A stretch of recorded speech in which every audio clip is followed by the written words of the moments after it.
It is 9:35. Okay, thank you. Say that there's no tape anymore. What, the MP3 player, right? Let's wait for it. I spoke with staff a few days ago about trying to resolve some of those 8 issues we didn't finish. And so I want to go through those fairly quickly if I can. If you remember, we spent 2.5 meetings so far on that issue of the interaction of the comp plan with Title 21. Did I give you? Yeah, I did. Yeah. And I gave her any. This is, I think this resolves it, but we'll certainly run this by legal and see if they have any concerns with it. I spent some time reading the opinions that we got last meeting from legal, and anyway, does anybody have any objections to this? What, how do you mean this? Is this an amendment? Is this a proposed Yeah, amendment, if you or is would- this just your thoughts on? No, that's a proposed amendment. If you, yeah, here, I've got one extra jump too. Okay, tell us what page you're on. All right, if you remember, we've dealt with this issue in 3 places, 2 big places. The beginning of Chapter 1, and it's the first item in Chapter 8. And it deals with the relationship with the comp plan with the Title 21 language.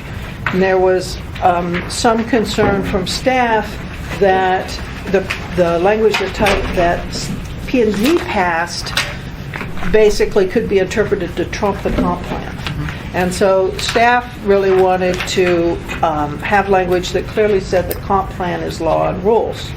And so this is actually the result of 2 or 3 people I asked emails for help, and I compiled them. Basically what this does is it takes some of the language directly from Anchorage 2020 and rephrases it. So to me, it's okay, but if there's anybody who objects to it, and with the understanding that it's still got to go to legal, is there any further discussion? Or We're gonna take issues? 5 minutes and read it and see where it's going to plug in. Okay, then let's go back to it at the end, so, because we've got a big agenda. All right, the next item in 8 that we got stuck on was the 8.2, the approved multi-phase projects. We also got that legal last meeting. That frankly changed my mind a little bit. And I am now in support of staff's proposal that we just instead go the extra 5 years on the multi-phase. Does anybody want to talk about that? Does anybody object to that? Since I was focusing on 4 today, last night, and today, can we just have 5 minutes to read what the recommendation is? It doesn't take that long. Well, Jennifer. I understand what staff's saying with 5 years, but I'm kind of, I always have to go with examples, and I'm kind of thinking of Birdwood and the Alyeska plan. And that is definitely a plan that is going to be happening over 25 or 30 years.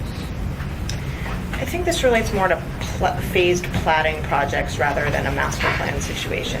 It's subdivisions. Right, but you're still got, there's an aspect of plotting in that. There can be, sure. Yeah. I apologize. If a member of the public wanted to be able to teleconference in, would that be? Chris Schutte from the Downtown Partnership wanted to call in. He can listen, but I don't know if he can talk. Okay, we will lock it down so that will it make, as chair, maybe make that clear that they can listen in? Sure, it's a public meeting. Anybody can listen. We have tapes we provide on that. The request came in just this morning. Oh, that's fine. It's open. I don't care, but I don't want people to expect they can interject. Correct. All right. I'm sorry, Jennifer. I'm just Proceed. trying to think of situations where longer than 5 years would be required. Howard Ridge, how would it? It is longer than 5 because there's extension. So basically, it makes it 15 years. 15 years. Yeah. Look at the example on the bottom of page 7, if you've got their sheet, for large parcels with an approved full layout plan. You see, it's number Yeah. 1 there. Okay, so you got a maximum of 50. I'm sorry, In this one- is the chapter 8 book. Okay. I've got it. Jennifer, do you want to pursue?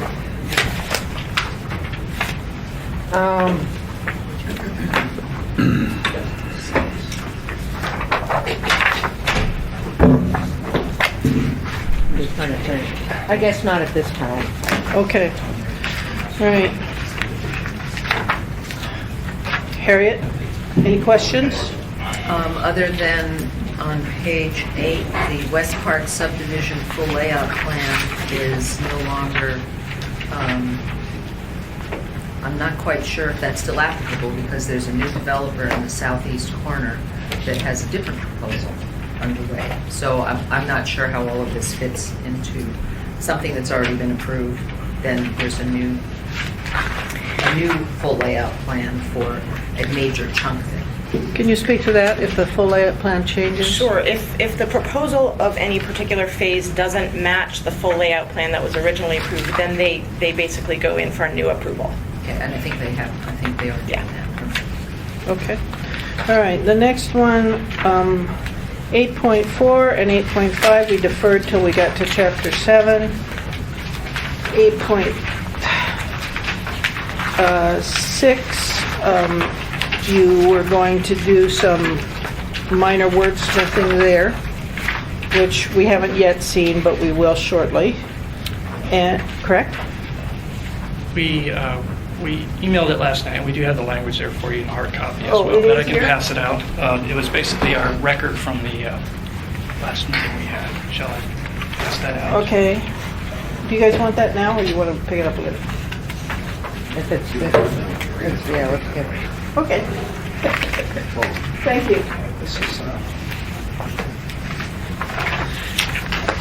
It's kind of a summary of where we are on these. Thank you. Okay, this was a point that Jim made last time about replacing the word area with the entire property, is the suggestion, which seemed to me to work okay. Does everybody have it now? Okay. Okay.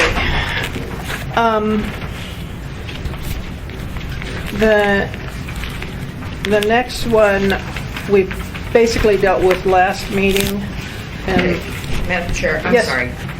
If you could say what it is that just happened. Did we just approve an amendment by not saying anything? Could you put us Okay. to the page all right, on both I'm these trying to documents since we haven't scurry seen this till through right now? 8, since we dealt with 8 before. And basically what 8.6 is how staff is addressing the concern. That's basically what we agreed on informally last meeting. And so all they're doing is showing how they're implementing what we agreed on 8.6. Right? The same with 8.7. would anybody like a copy of Chapter 8? We do have extra copies available. This would be the Commission Blue Line version. Okay. 8.7 is also basically what we agreed on last time, but you can actually read it now.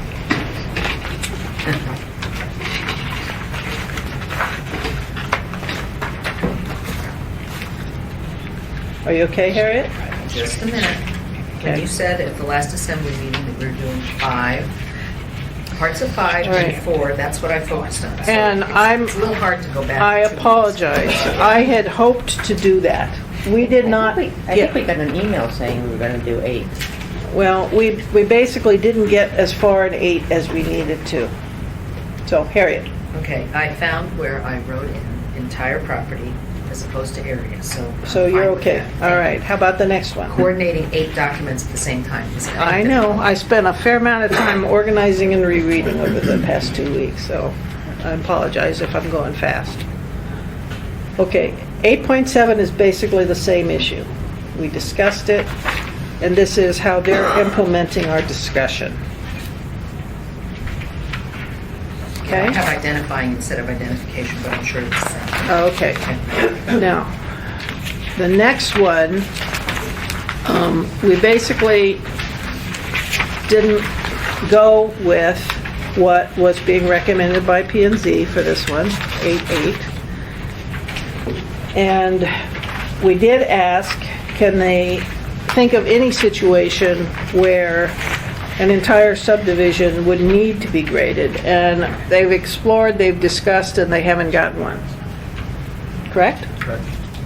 So that was our one issue, and they said no, so I'm continuing on, assuming that we're fine. Go ahead. That includes anything up on the hillside, like up in Potters. Correct. To avoid clear cutting of the entire subdivision. Remember, this is 5 acres. I'm just trying to ask. Yeah. Why- Okay? All right. Connie, do you want to say something? Okay. Jim, do you want to say something? As long as mass grading is defined someplace. I mean, I could go around the room and have 10 definitions of mass grading, and my objection is that there's no definition of mass grading. And how do we define mass grading? My view- 100% of the subdivisions denuded. That seems kind of clear to me, but I'm not a contractor. Grading is defined, mass grading. I like that, denuded subdivisions. Sorry. Okay. 14. Well, and the section, the section states the type of grading that is allowed. So, you know, it kind of backs into what mass grading is by saying, here's the grading you can do.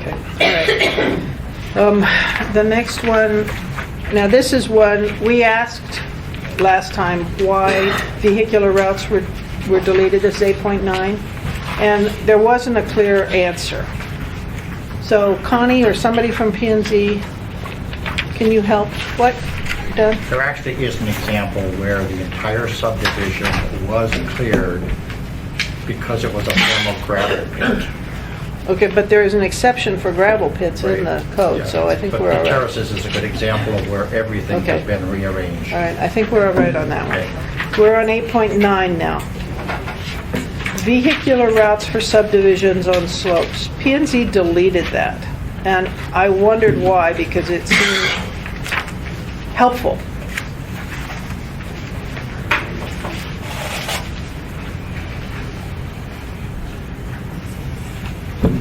Connie or Jim, can you help? Having various problems. I'm sorry. You're having that common too much paper problem? Definitely. That's a common ailment, particularly in relation to Title 21.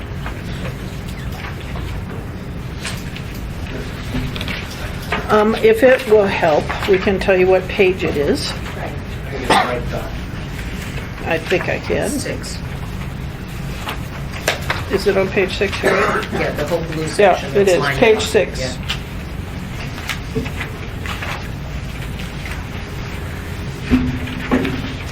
Do you want to speak to why you think it's valuable while he's looking? Whoever? Sharon Walsh and I worked this section in order to implement the comp plan policy, which talks about keeping the slopes as natural as possible. And so some of the things that really affect steep slopes are the grading needed to create roads. And while there was originally a policy or a prohibition on putting roads across slopes that were steeper than 50%, yes, we were, that was thought to be unworkable because there could have been some areas on the hillside that couldn't be reached without crossing such slopes. So we developed language that would basically control the, how the road is constructed in a way that kept the, We work very closely with Steve Trader of PM&E. Okay. Connie or Jim, any help with this? We thought if there were solutions available that there could be solutions available that this prohibited. And I mean, I think our goal was the same, but we felt that this was just too much one size fits all You thought it type was- solution. You thought it was too prescriptive? Yes, too prescriptive. Okay. And we felt that we're going to be forced into the hillside more, and we want to let the creativity of the designers prevail. Okay. So that was what our point. Can you give an example of something that you think is in here The that, 15 feet, you're working with steep slopes, it's very easy to get away from the 15 feet. And the more we got into it, we just felt that it just was, no, I cannot answer your specific. okay, that's fine. South Point would probably be an example. Elaborate, please.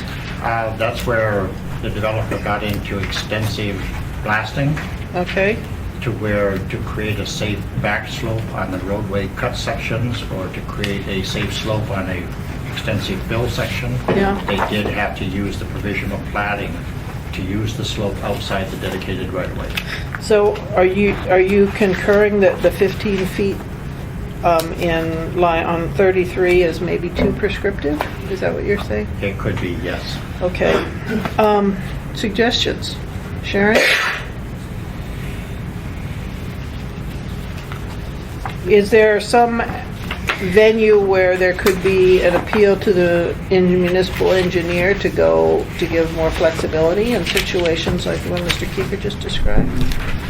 Well, I don't have the, full language of the final stuff in front of me, but thinking was that 15 feet was far enough to allow retaining walls and some other engineered solutions. And if any of that kind of thing, the actual road plans themselves, can come to PM&E for variance. As long as the code always trumps the design criteria and all that stuff. So you may want to allow, specifically note that,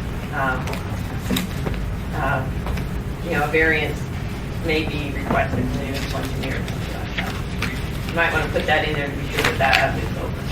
Okay. And could I just add that if I'm thinking of the right thing that Mr. Kiefer's describing, I think that created such a large scar on the landscape that was one of the things we were trying to prevent by putting in some limitations, that if you couldn't get your slope within 15 feet outside the right-of-way, then you turn to things like retaining walls. Okay. Right. Connie? Well, I would just like to say, based upon my development experience on the hillside, is that there has to be a certain amount of creativity to be allowed if we're going to have reasonably cost developments on the hillside. It is not flat land, it's not good land, but it is the vacant land that is available, whether it's on the hillside or in Eagle River. And this section is far too prescriptive, and the answer that, well, you can go get a variance from the municipal engineer can take you as long as 8 or 9 months. And so I just want to encourage a certain amount of creativity. Creativity does not mean bad development or unsafe development. All right. The implications if this is deleted are what? Is there, how will you deal with roads? There's no limitations on the disturbance that can happen through the creation of a road without something like this. Even if you have language that says disturbance shall be to the smallest extent possible, that's not, okay. That's subjective. All right. Well, that's going to be controlled by your permit process and your application process. Okay, just a minute. Sharon, continue. Is there anything else you wanted to say? The problem that we always have when something's left open or we always have to walk the line between prescriptively worded and something that anyone Absolutely. can interpret in any Yeah, way, yeah, so we right. have nothing to enforce.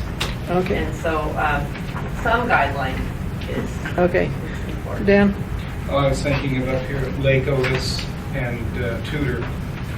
The state had to come back in and put deadmen in behind the existing retaining wall. They had to go back 20 feet or more behind that wall Yeah. to stabilize it after it had already been put in for several years. So putting in a retaining wall does not necessarily eliminate the problem. Yeah, well, I'm rereading that 15 feet, and that's not a limitation, it just says that's an easement. The only limitation that struck me was no taller than 15 feet on the retaining wall. Harriet? What do other hilly communities in the country do? What does Juneau do? I mean, we've got lots of examples of places with limited flatland that are still developing, that are developing hilly places. I don't think they have the same kind of, they may not have the same kind of seismic issues that we do, but I would be really interested to know what other communities prescribe in terms of Did you look? new roads. When developing the whole section, not just the vehicle section, but the whole subdivision on slope section, we did do research into other communities, but it was so long ago that I don't remember specifically, but we were looking at other things. There's a whole American Planning Association report on hillside development that has a lot of examples from other communities. What people have to keep in mind is, what is it that you're looking for visually? Right now, if you drive along Potter's Marsh and you look up towards South Point, you will see that exposed rock. Now, to some people, that's aesthetically fine, others not. That's what you need to decide is what you're really willing to accept there. Okay. In places like Seattle and other areas, they're able to vegetate over a lot of that stuff. They can grow those long, beautiful green things that hang down in front of the retaining wall. Right. We don't necessarily have it. So that's the decision. What you All right, what I'm going to suggest, just a second, and see if this is okay. My sense is the committee would like to see some protection from the scarring, but I'm amenable to if there could be some identification of what lines in particular are considered limitations. For instance, the retaining wall is no taller than 15 feet. I know on the old Glen project, there were some retaining walls that exceeded that. Of course, that isn't on a steeply sloped area, but... Isn't So- that a highway? Isn't that considered a highway? We're talking about Yeah, I know, I Are just... we talking about neighborhood roads here? Well, we're talking about interior to a subdivision, so it could be, yeah. But anyway, what I'd like to do, I hate to do this, is hold this, ask for strictly the words. I don't want to kill the whole thing, frankly, because it's a good protection for us to have. So, I'm sorry, folks, but this one will linger a little bit longer, if that's all right with everybody. Is that okay? And Madam Harriet? Chair, I've heard the word creativity tossed around. I'm a little concerned about putting language like that in the code without describing what creativity includes. Indeed, agreed. Okay, on geo... Madam Chair, I apologize, I haven't meeting with the... Okay, thank you. On thank you. On geotech, we were going to accept, but we did ask for language to address the concerns of the citizen that was here who talked about her inability to use adjoining property data. And so that was going to be incorporated, right, Tom? Yes. Okay, the next one is 811. And this one, we stalled on because we had 4 people here instead of 5.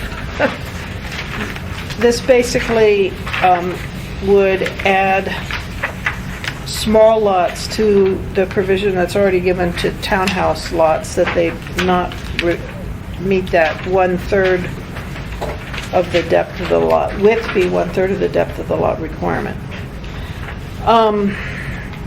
Does anybody need to talk about this before you state your position? Go ahead. The way I remember the discussion, there are many of us in the urban area who are faced with this.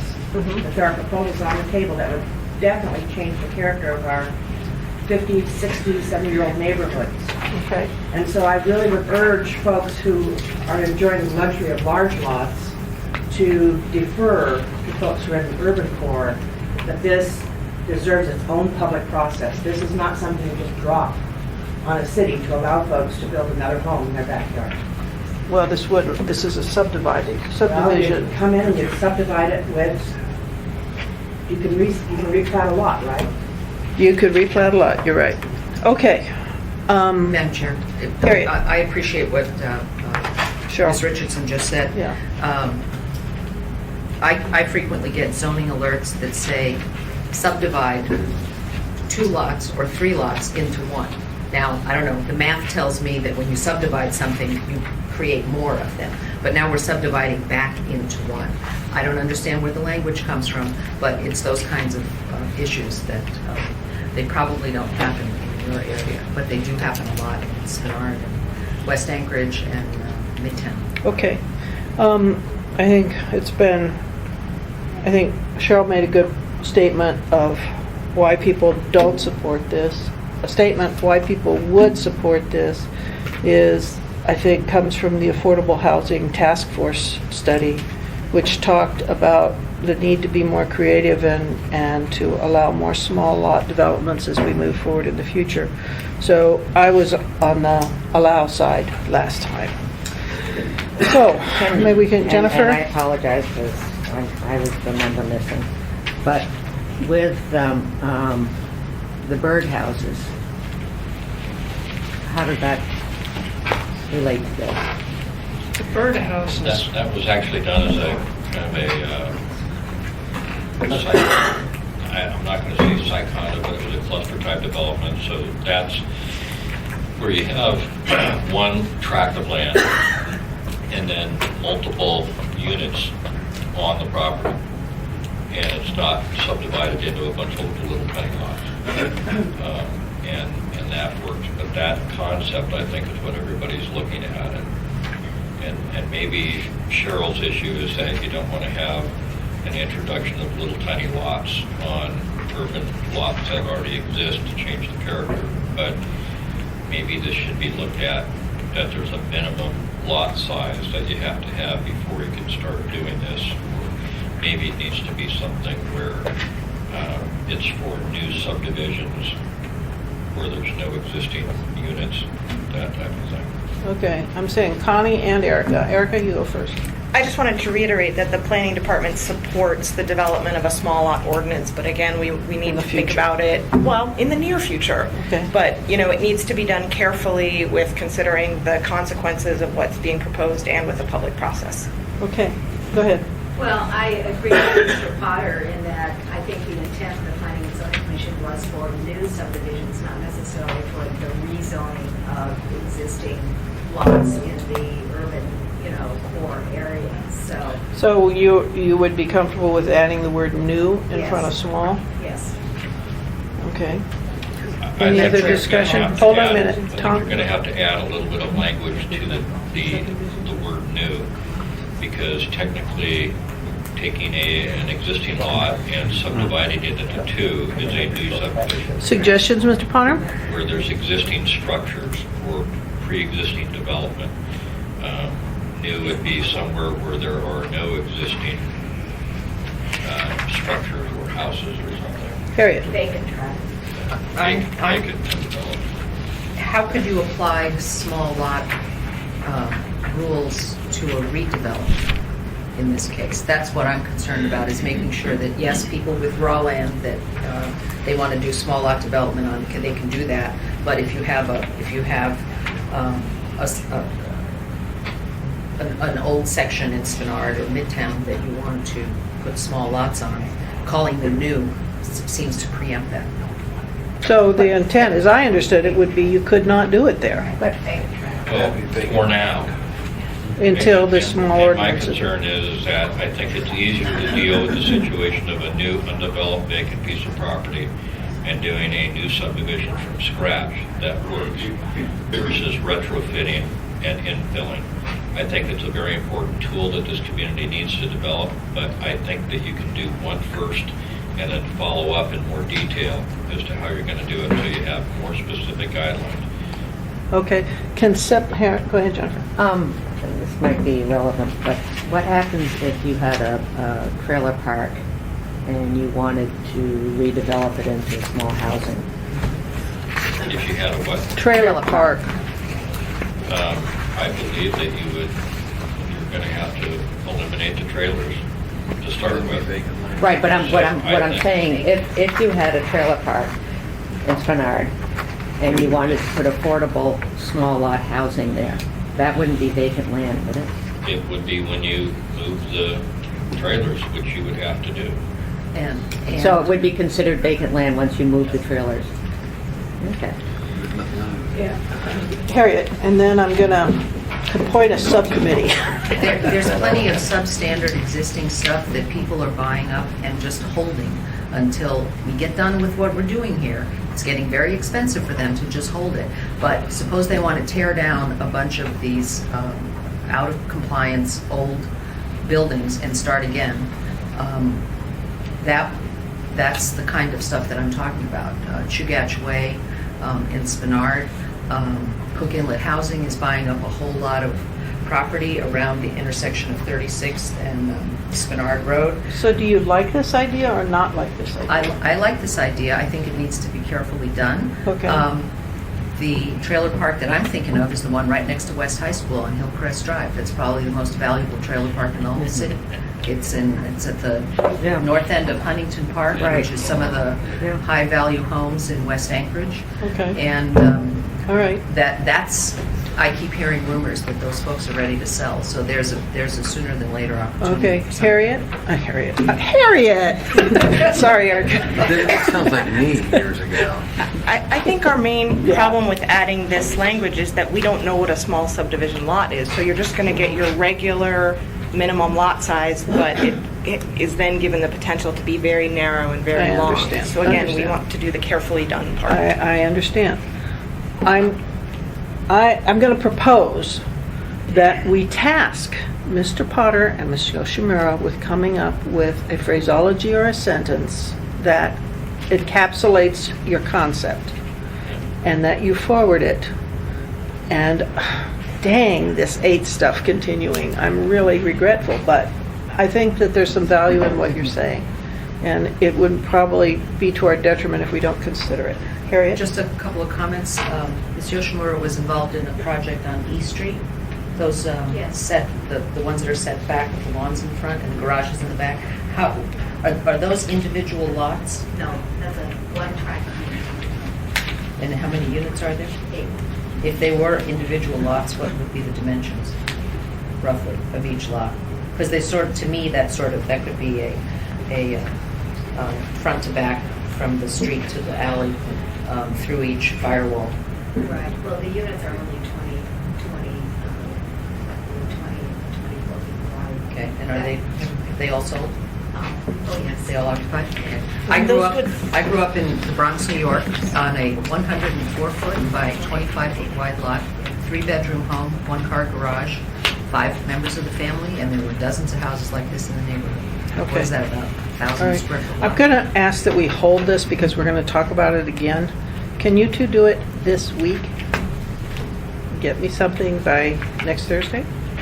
And Madam Chair, one last thing that they could take into consideration is that we already have many tools to put many homes on smaller lots. Okay, anyway. And I don't know why this would be. Okay, I don't want to continue on this, folks. And I only want to respond to Cheryl that yes, there are, but there are minimum lot or tract standards to do like a PUD.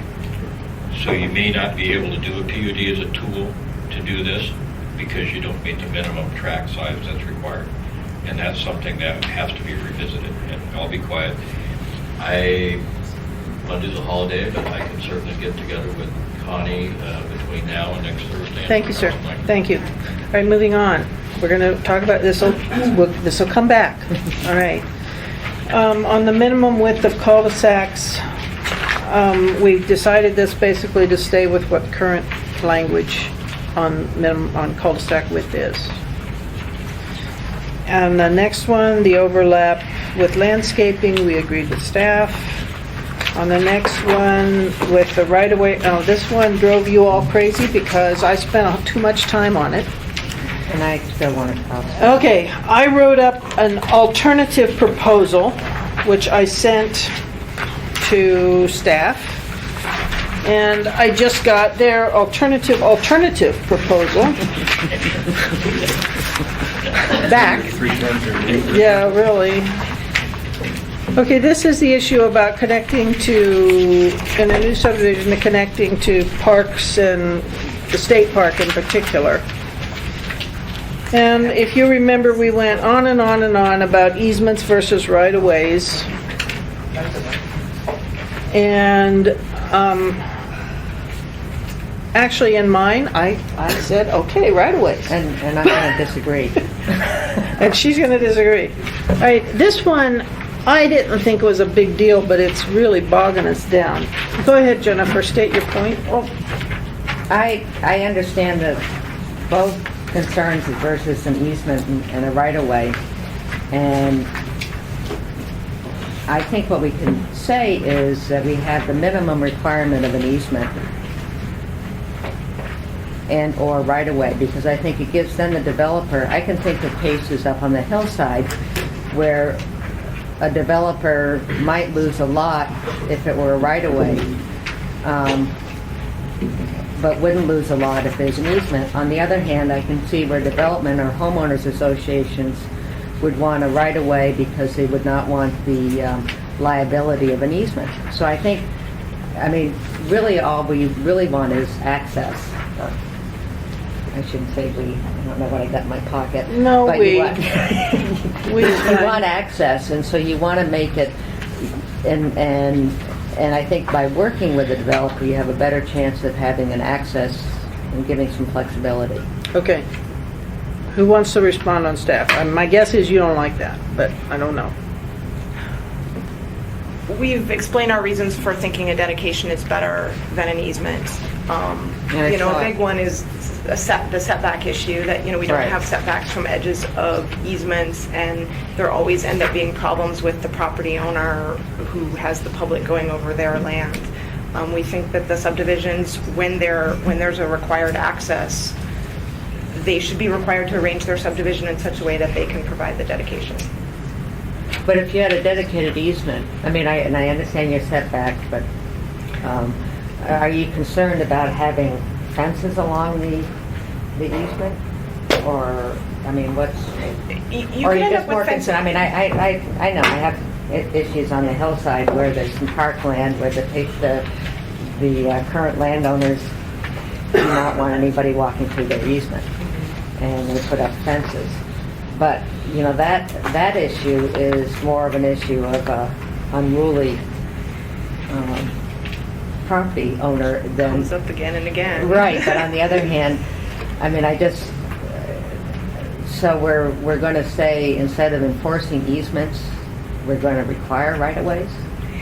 It's just, when it's in the public, when it's a public transportation corridor required by a plan, it should be considered in the same way that a public street is. I mean, this is a transportation corridor, and we require them and provide them for cars, and when we've valued access to the state park resource, it's more appropriate to have them dedicated to the public, both for the liability issues, the not having to mess with property owners who get upset with people crossing their lands, and the whole setback issues. I don't know, I think of a lot of access to parks are utility easements. Okay. Connie, you want That's to weigh? my point. Connie, you want to weigh in? Well, I think there is a difference in terms of the amount of land that's used, and if you're going to do a public right-of-way, then you have issues along, if there are lots alongside that public right-of-way, what is the setback going to be? Is it considered front yard, side yard, whatever is it going to be? I don't think that any developer on the hillside or near a park should be required to provide some access at a reasonable distance.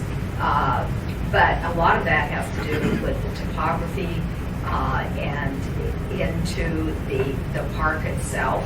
A right-of-way might not be appropriate if you're at a cliff, for example. And so I think there has to be some sort of consideration taken for the topography, the location of what's the plan for the park, how many access points should there be, and who's going to, an access point, whether it's a right-of-way or an easement, to what? Is it going to be a trail in the park? Is it going to be a parking lot? What sort of facility is it going to be? The problem is that this section, along with other sections, is far too prescriptive for challenging topography. All right. which is what it is we're working with now. Okay, Erica, then I don't want to belabor this. Connie's points are all very good. The Chugach Access Plan is intended to Facilitate that. To facilitate that, yes, that it recommends access points where they're appropriate and not where there are cliffs. And this language does give the flexibility that if there's an access point on the plan, but it really makes it's better to shift it, 25 feet to the south or whatever. This section gives that flexibility. And again, the access plan is intended to talk about when it's supposed to be a pedestrian access versus a vehicular access. And so those issues should all be handled through the planning And I think process. if it's for vehicles, then it needs to be a right-of-way versus Yeah, easement. definitely. But my thought is the more access into the park, the better, particularly in the Front Range. So if you make it less prescriptive, you might have more of an opportunity to having more neighborhood easements into the park as opposed to right-of-ways. Okay, Tim? Yeah, this has been a long-standing issue that I've been involved in for quite a while, and really I see it as there's two significant issues. One is that when you have a subdivision and it's subdivision-related access to that asset, I think what this is actually saying, though, that when you have Chugach State Park into large regional type of facility that some neighbors might use, but everybody in the city or state can use it, that what I've observed in the past is that the Chugach Access Plan, the Chugach State Park Access Plan, doesn't necessarily take into account that you're going to be drawing a lot of people to a location. And if you dedicate and or create or require a trail connection, if there's no parking or necessary accommodation of the vehicles and the users who undergo that trailhead, there's going to be then residual impacts into the subdivision that you've created. So I don't have a problem having required right-of-way that is maybe 20 feet wide, and that's the access, and it's specifically noted on the plats that are done. It's not for vehicle, it's just pedestrian, but it's public right-of-way. That's fine. I think the bigger issue is that we never seem to get the horse in front of the cart. The cart's always in front, and everybody that has to live around the horse gets to deal with the problems. And right now, the state park plan doesn't necessarily say that this trail won't be developed until such time as we have adequate facilities to accommodate the cars and the users that are going to go there, so we don't have the other impact of people parking all over the neighborhood when it's not appropriate or the infrastructure's not there to handle it. Okay. That's my problem. What would be most helpful is if people could address the language. Jim? There's a difference between the two sheets on the insertion of or planned public access routes. Right. Do you want to speak to that? Planned by who, when? It would be, my assumption would be the plan would be included in an adopted plan. Okay, I mean, right now, next P&Z meeting, we're discussing the Chugach access plan. And so I think that should be defined, because 2 weeks ago, we fought very hard over what happens when an existing trail is now moved on the plan. Does the existing trail have to remain as an easement? That was a subject 2 weeks ago before P&Z.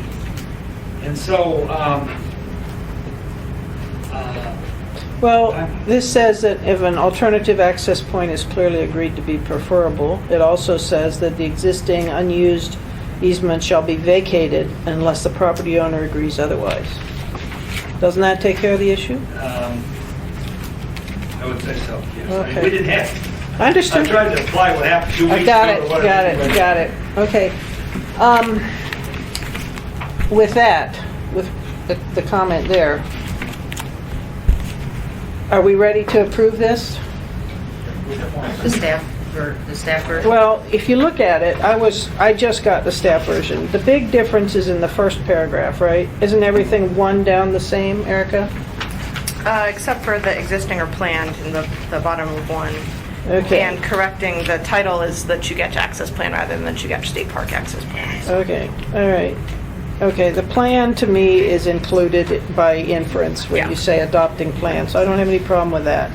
On the first part, municipal plans instead of municipal lands. But the trails are not, Designated on adopted municipal. okay, all right, I'm fine I with assumed you that. had a typo there. Yeah. Unless we have a lot of work in municipal lands. No, I got, okay, guys, I'm just trying to work it. Alternative location for a trail right-of-way as a substitute for an existing easement or right-of-way.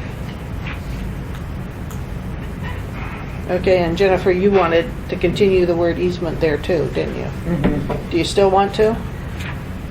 I think I seem to be a minority of It doesn't one. matter, say what you believe. Yeah. Well, I think you should have it, yeah, the minimum being an easement. I just feel that both Eagle River and Hillside have issues that we're gonna, No. I'd rather see more access than less. Okay, John? Just want to throw something out for consideration. Would anybody be amenable to just calling these pedestrian accesses or right-of-way access and allow us to work with the developer to use our tools, That's whether it's what- an easement, a right-of-way, or even a tract? That would be fine. And I mention a tract because the tract can actually be dedicated by the plat to Chugach State Park, so that when they're ready to build the trail, it's on their nickel, Okay. it's on their schedule. I think that's what's exactly what That's- Jennifer's that's what I'm advocating. looking for. Okay. I don't know what the wording of that would look like though. Can we work on something and That'd be bring great. it back? Killer. But I'll be really fast the next time. And Okay. we'll get it out to you by email beforehand.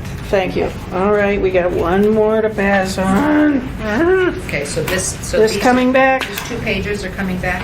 No, well, no, I think we're gonna, well, keep them, putting in use. keep Can we them, dump no, one? keep, That one, right? well, yeah, okay, keep one, and then we're gonna see one more. Okay. I'm trying, guys. Okay, the next one. This one is carried over to Chapter 7. Warranties, 8.16. Basically, we were trying to clarify the word monitor, and they've come up with some language that we think does that. Have you seen it? You haven't seen it. Isn't there copies of your proposed, of the summary for the, Dawn room. I thought it was in here. All we have here in the record is to direct that, we prepare that language. Okay, they're still working on it. Yeah, so we'll get that They're gonna do it. before next week. Okay. Okay, we need monitor. I got it with me if you want to hear what I say. As you can tell, I'm desperately trying for Right. closure. Yes. Again, this is the suggested language that I came up with, and it's adding a second paragraph to J, Okay, which is correction of deficiencies under warranty. uh-huh, Of course, there's already paragraph 1. Paragraph 1 puts the total responsibility on identifying a deficiency with formal notification to the developer, so on and so on. But at this point too, there's a lot of developers that they not only create the subdivision, but they're also the home builder who goes back in. And on a daily basis while building those homes, they themselves can identify deficiencies. And I want to add a second paragraph that when they identify those deficiencies, that they come to us for a right-of-way permit, notice to resume, so they can correct them under an authorization, not a formal notification from us. okay. All right, thank you, thank you. I think that's good. And there's no dates, there's no reporting, it's just if they see them or their engineer that's under warranty for the 2-year season, they take corrective action or a positive. Great, pulled up 3 instead of 4. Okay, on to 4.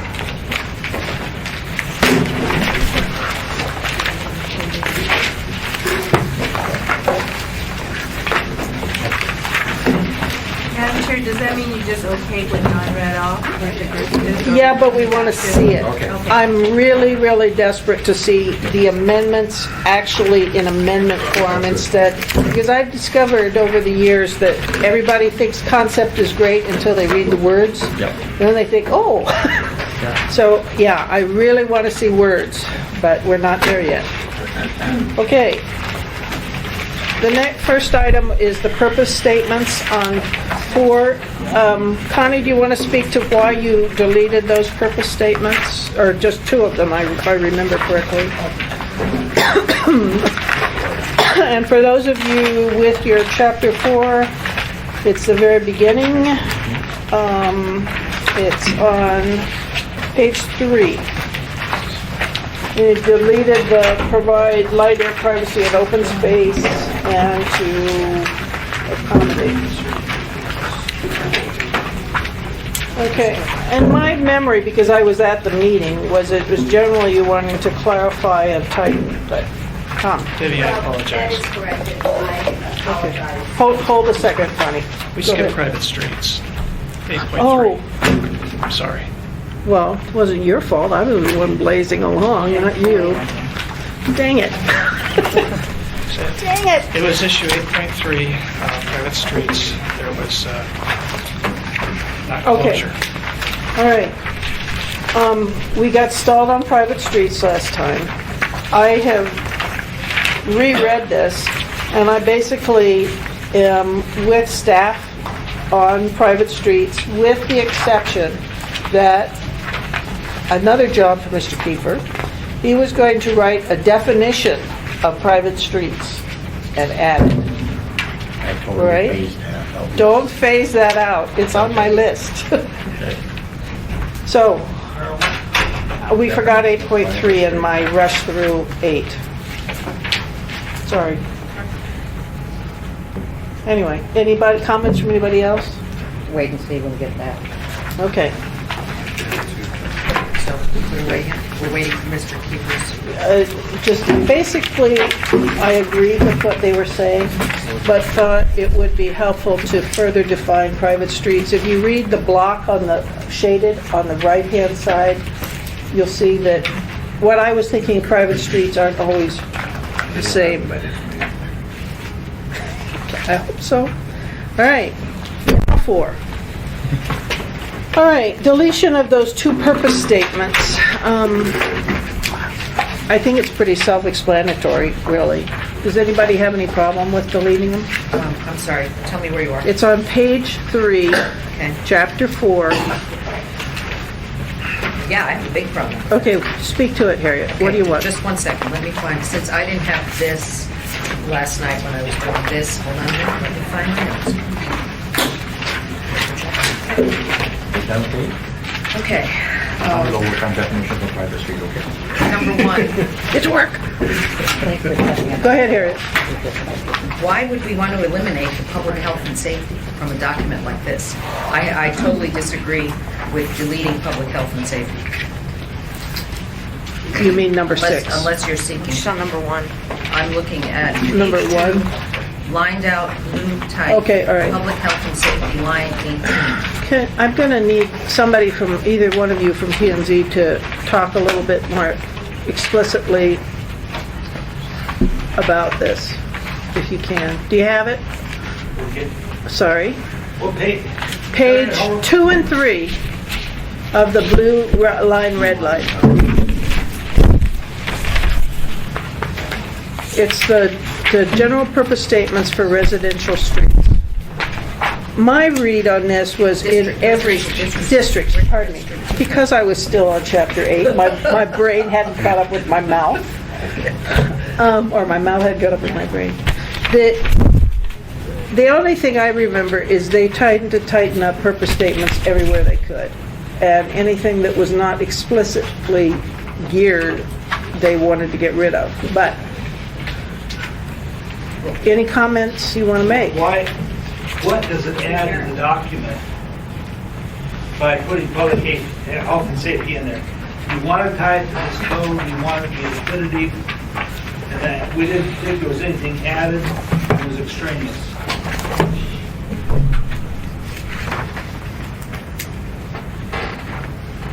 Any other comments?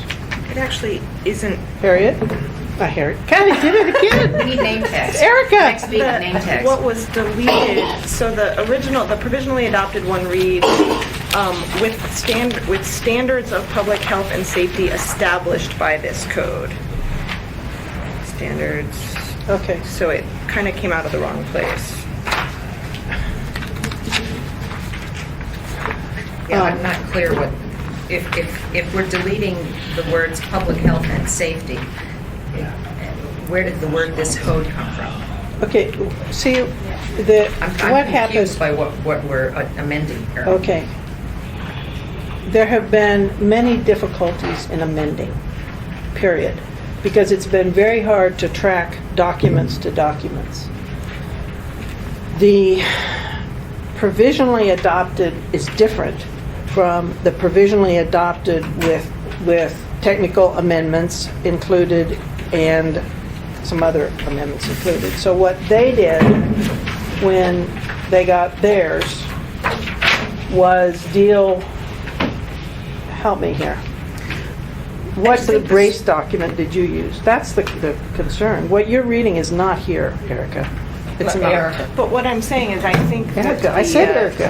I think that the scribing of what the commission did isn't quite accurate.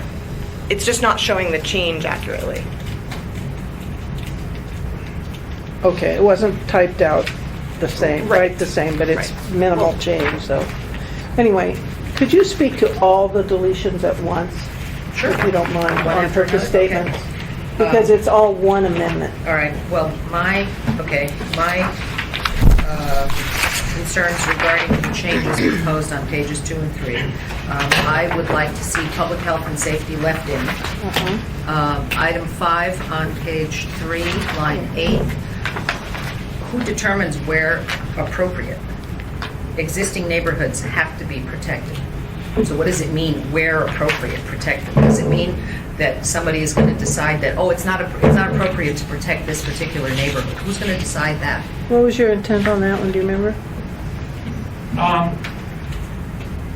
How do we determine the character and unique appeal of existing residential neighborhoods? The whole thing is kind of subjective. The operative word is It's existing. They have what they have. It's what is. And so how do you determine whether an existing neighborhood is appropriate or not? It already is. It's been there for 50 or 60 years. And I believe that the folks who have invested in their homes deserve to have their neighborhoods preserved. So determining whether a neighborhood is appropriate or not doesn't seem appropriate in here. So I do not appreciate adding where appropriate. Madam Chair, you asked for all of these at once. Should I just say it all at once? Well, yes, please, because we need to make a decision on the Okay, amendment. existing neighborhoods must be protected, period. That's my opinion. Number 9, whose change is this? That's a staff change. Okay. If it's black, it's No, not that's, black? I apologize, that should be in blue. Consider it blue. It's a planning and zoning commission change. It's a technical. Number 9? Okay, I'll write down blue. All right. Okay, so why would we not want to protect stream corridors and wetlands? So this should be blue, the line out should be blue. Yes. And number 6, I completely disagree with deleting number 6. Okay. All right. Comments from anybody else on the committee? Frankly, I'm generally okay with tightening up the purpose statements. It doesn't bother me. I don't think there's anything in particular we've lost. But And Madam Chair? Go ahead, Harriet. On regarding the language about excessive light and noise in this document. Sorry, I can't keep track of the names of all of these documents. It refers to elsewhere Exhibit E3, which was provided inside this document, the municipal assessor's opinion. Yeah, I It read also refers to protecting neighborhoods from excessive noise and light pollution. Okay. On page 2, on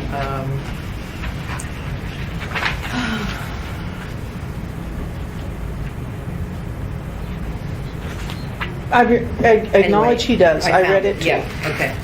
Yeah, he's most interested in protecting neighborhoods Okay. as well. I All right. believe in the value of people's homes. Okay, anybody else? Dick, for just a minute. Committee members? Jennifer, are you going to say something, or are you just shaking your head? Give me 2 minutes, because I read the Okay, list. Dick, do you want to say anything? Nothing. Okay, I don't want to spend a whole lot of time on this, folks, so one comment. Cheryl? I'm not sure I heard you correctly, but I'll ask again.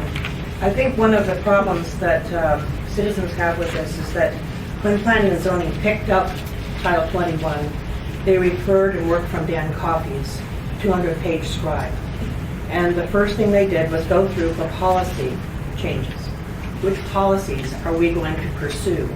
And this is a huge policy shift from current goals, providing light, air, privacy, and open space, protecting stream corridors, eliminating public health and safety. This is perhaps one of the best examples of how this process has gone awry. That it's even on the table for this committee to consider removing this language out of the zoning section. Okay. It's a perfect example. Okay, there was one other hand here. Tom? The department's primary concern is the deletion of Purpose Statement 6. Purpose Statement 6 goes back to the basic reason why we have residential districts and also the reason why there are different residential districts. That the purpose of those districts is actually to provide for your home, its setbacks, and its neighborhood character, protect that from encroaching commercial uses or different kinds of residential, for example, a large multifamily building. It actually gets to the core of zoning, not only in Anchorage, but the United States.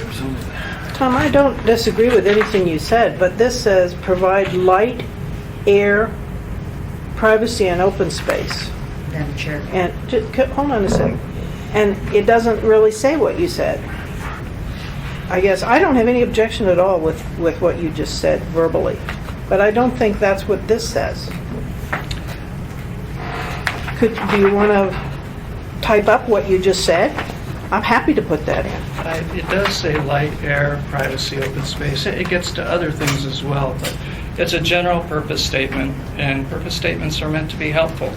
We double-check with their land use permit people. Purpose statements are solely to help applicants interpret. That was my point too. These are general statements of intent. They're not directives. They're to get you in the gestalt of what we're trying to do in the section. So to me, they're not critical. Go ahead. I guess the only thing that I in 6 maybe would add is noise, just because you do have. Okay, I would be happy if somebody wants to rewrite 6 and bring us a new 6 next time, fine. Madam Chair? Go ahead. Could I just expound a little bit on Sure, go ahead. the impacts of eliminating something like this? If this had been in place 30 years ago, or maybe 40 years ago, the 7-story building that's located about a block south of my single-family subdivision in Spenard would not have been allowed to exist because it shades the entire neighborhood. The other changes that are being proposed for this chapter, I read through the whole thing last night, would continue to allow the construction of all of a sudden 7-story buildings next to single-family 1 or 2-story homes.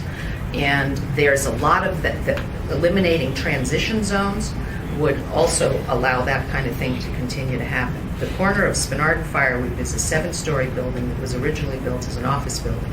It was a steel frame when I moved to Anchorage in 1976. It stood vacant for many years until some developer got smart with it, built the upper 5 stories into condos, which are all full and well occupied, and 2 stories of, this is probably the original mixed-use building in Anchorage, and 2 stories of offices on the ground floor.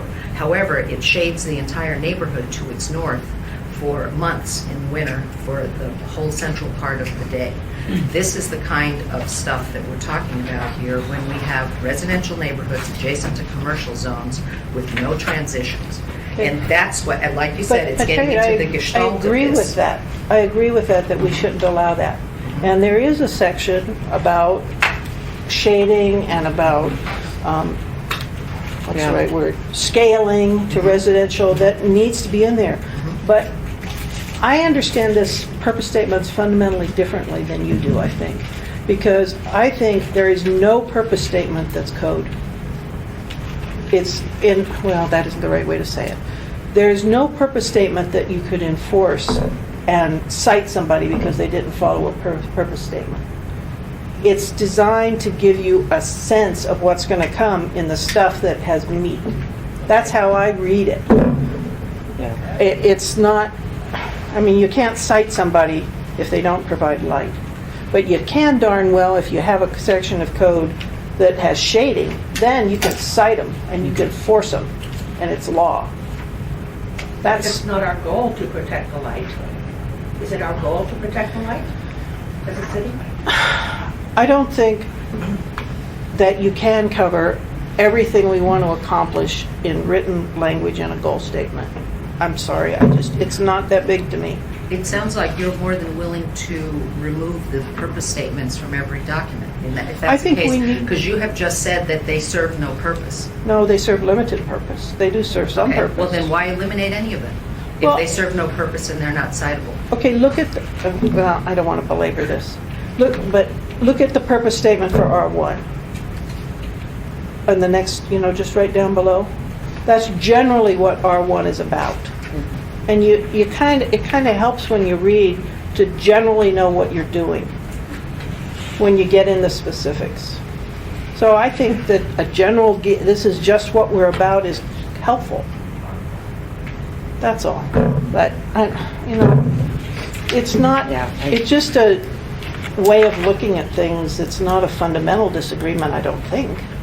In what we're trying to accomplish is just how we're trying to get to it. That's all. Anyway, maybe, am I all wet? What do you guys think? Ernie? I'm good You're good with what? with what you got here. Okay. Yes, Dick? I'm fine. Jennifer? I'm sorry, it's hard to hear all of They it. say with what's here. They said they're fine with what's here. Okay, well, as somebody who represents one of the more urban parts of our community, I object strongly Okay. to all of these amendments, and And- I'm going to amend them on the floor. Okay, that's fine. You'll have multiple chances. So the committee just agreed to delete. The committee agreed with the Planning and Zoning Commission on 4.1. Okay, 4.2, deleting R2F. I generally also agree with this one. And the rationale for it, for me, is that R2M already accommodates the triplexes and fourplexes. And I think we are generally moving into an area of life where we see more intermix of different types of building in an area. But, guys, do you want to say anything? Yes, the planning department recommends to not support the deletion of the Yeah. R2F for three basic reasons. We also, as part of that, we recommend not accepting the proposed changes by the Planning and Zoning Commission to the R2M district, which on page 4, lines from line 38, those proposed changes alter our R2M in order to compensate for the loss of the R2F. We understand that what's in the R2F is also accommodated into the R2M.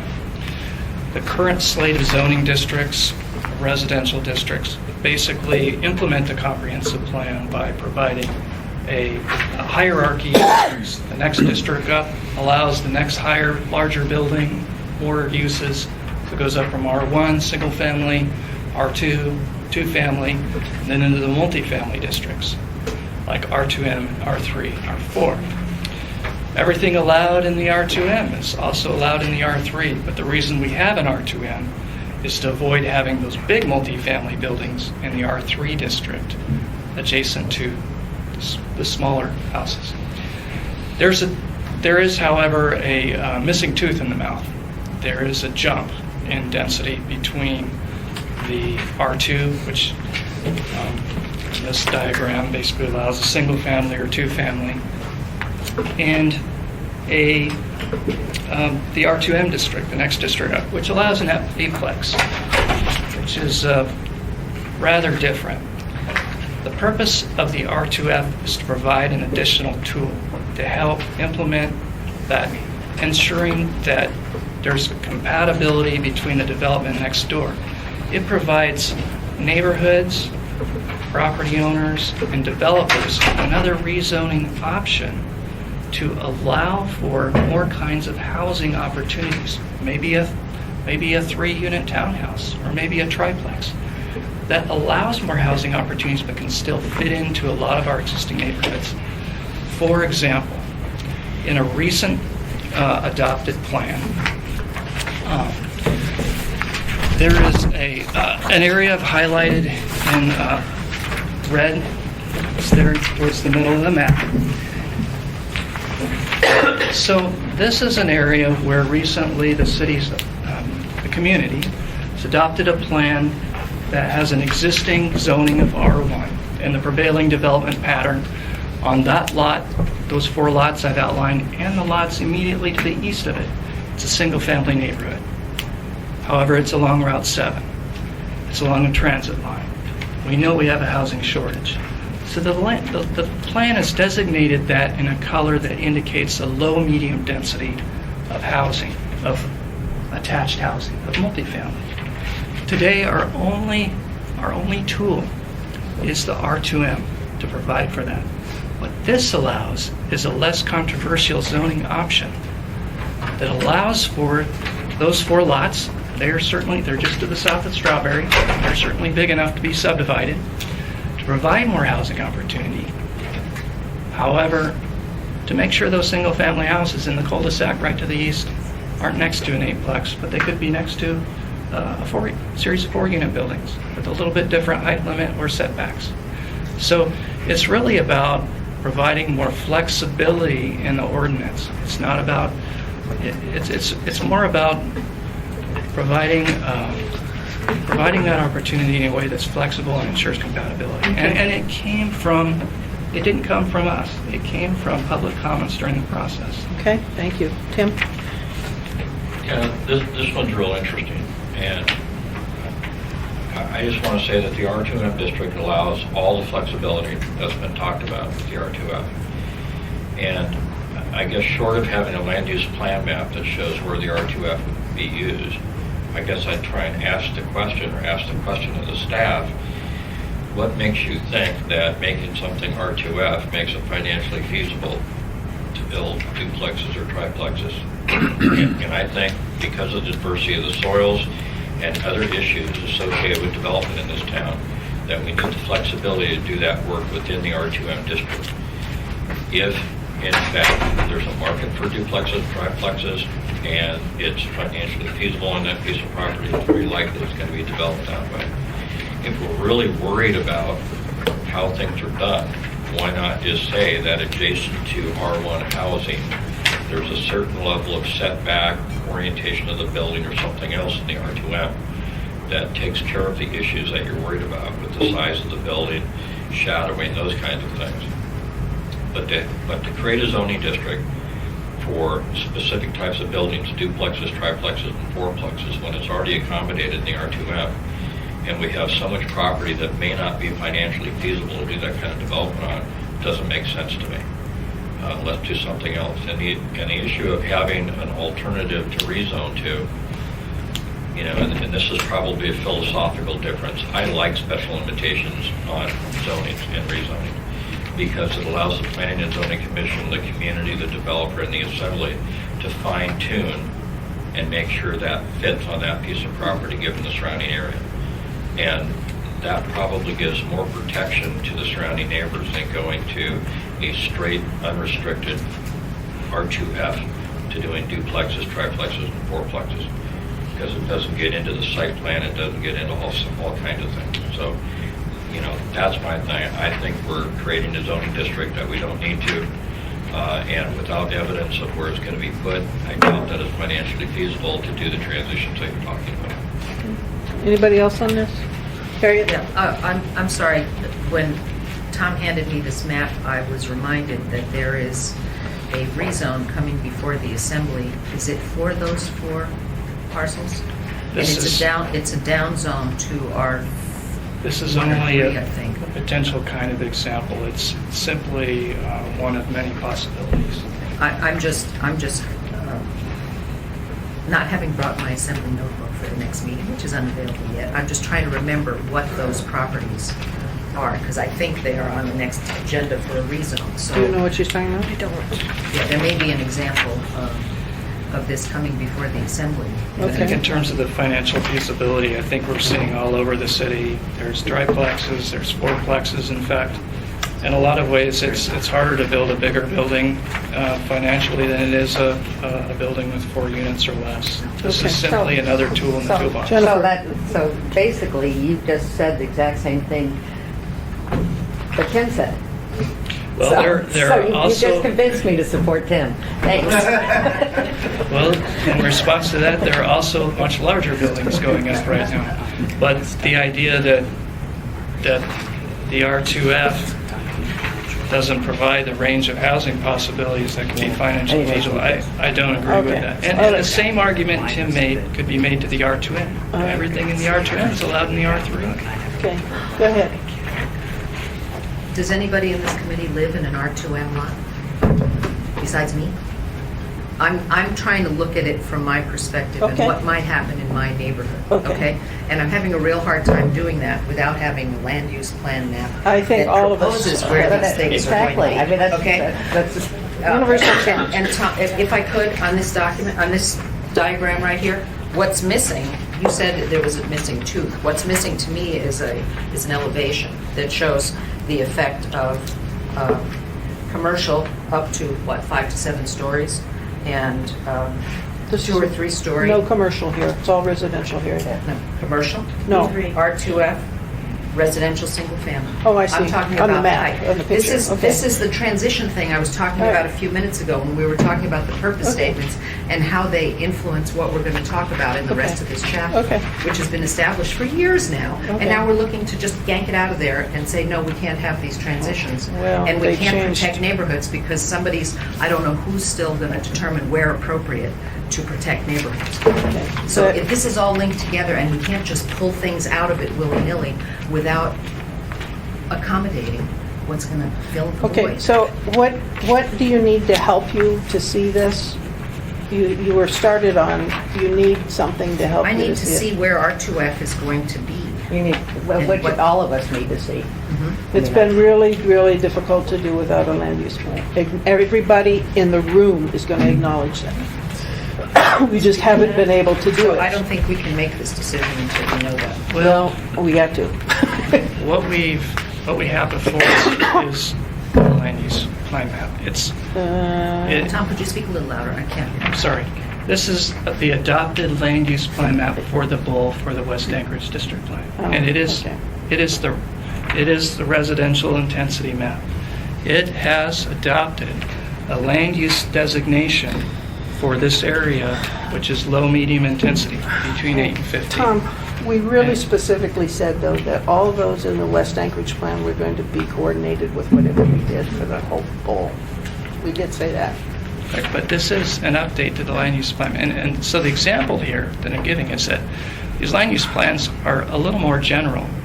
And so you're not going to, we don't have it now. We don't have a land use plan map now Okay. that specifies every exact zoning district. But what the R2F does is gives you a second tool. Okay, thank you. Thank you. All right, I need to know where the committee is. I think you generally heard that Harriet is uncomfortable with this, and I'm comfortable. Jennifer, comfortable? Comfortable, Dick? Okay, Bad 4.3. guys are ignoring the urban needs of this I community. apologize. There's more to it than the R2F. I want to speak to the R2F district. I'm fine with what was included there. Madam Chair, I think we need to let staff. We will. Go ahead. The R2M district is an existing district. It's set here on page 4 from line 37. The district purpose statement, as provisionally adopted, matches, basically carries forward the density of R2M as it is intended today, as it exists today, actually in the kinds of locations it is in today. The changes in blue alter the R2M Yeah. to change it, for example, on line 49, it takes language from the deleted R2F and reads that basically R2M is not intended to be used in areas either zoned or designated for multifamily housing near designated town centers, community.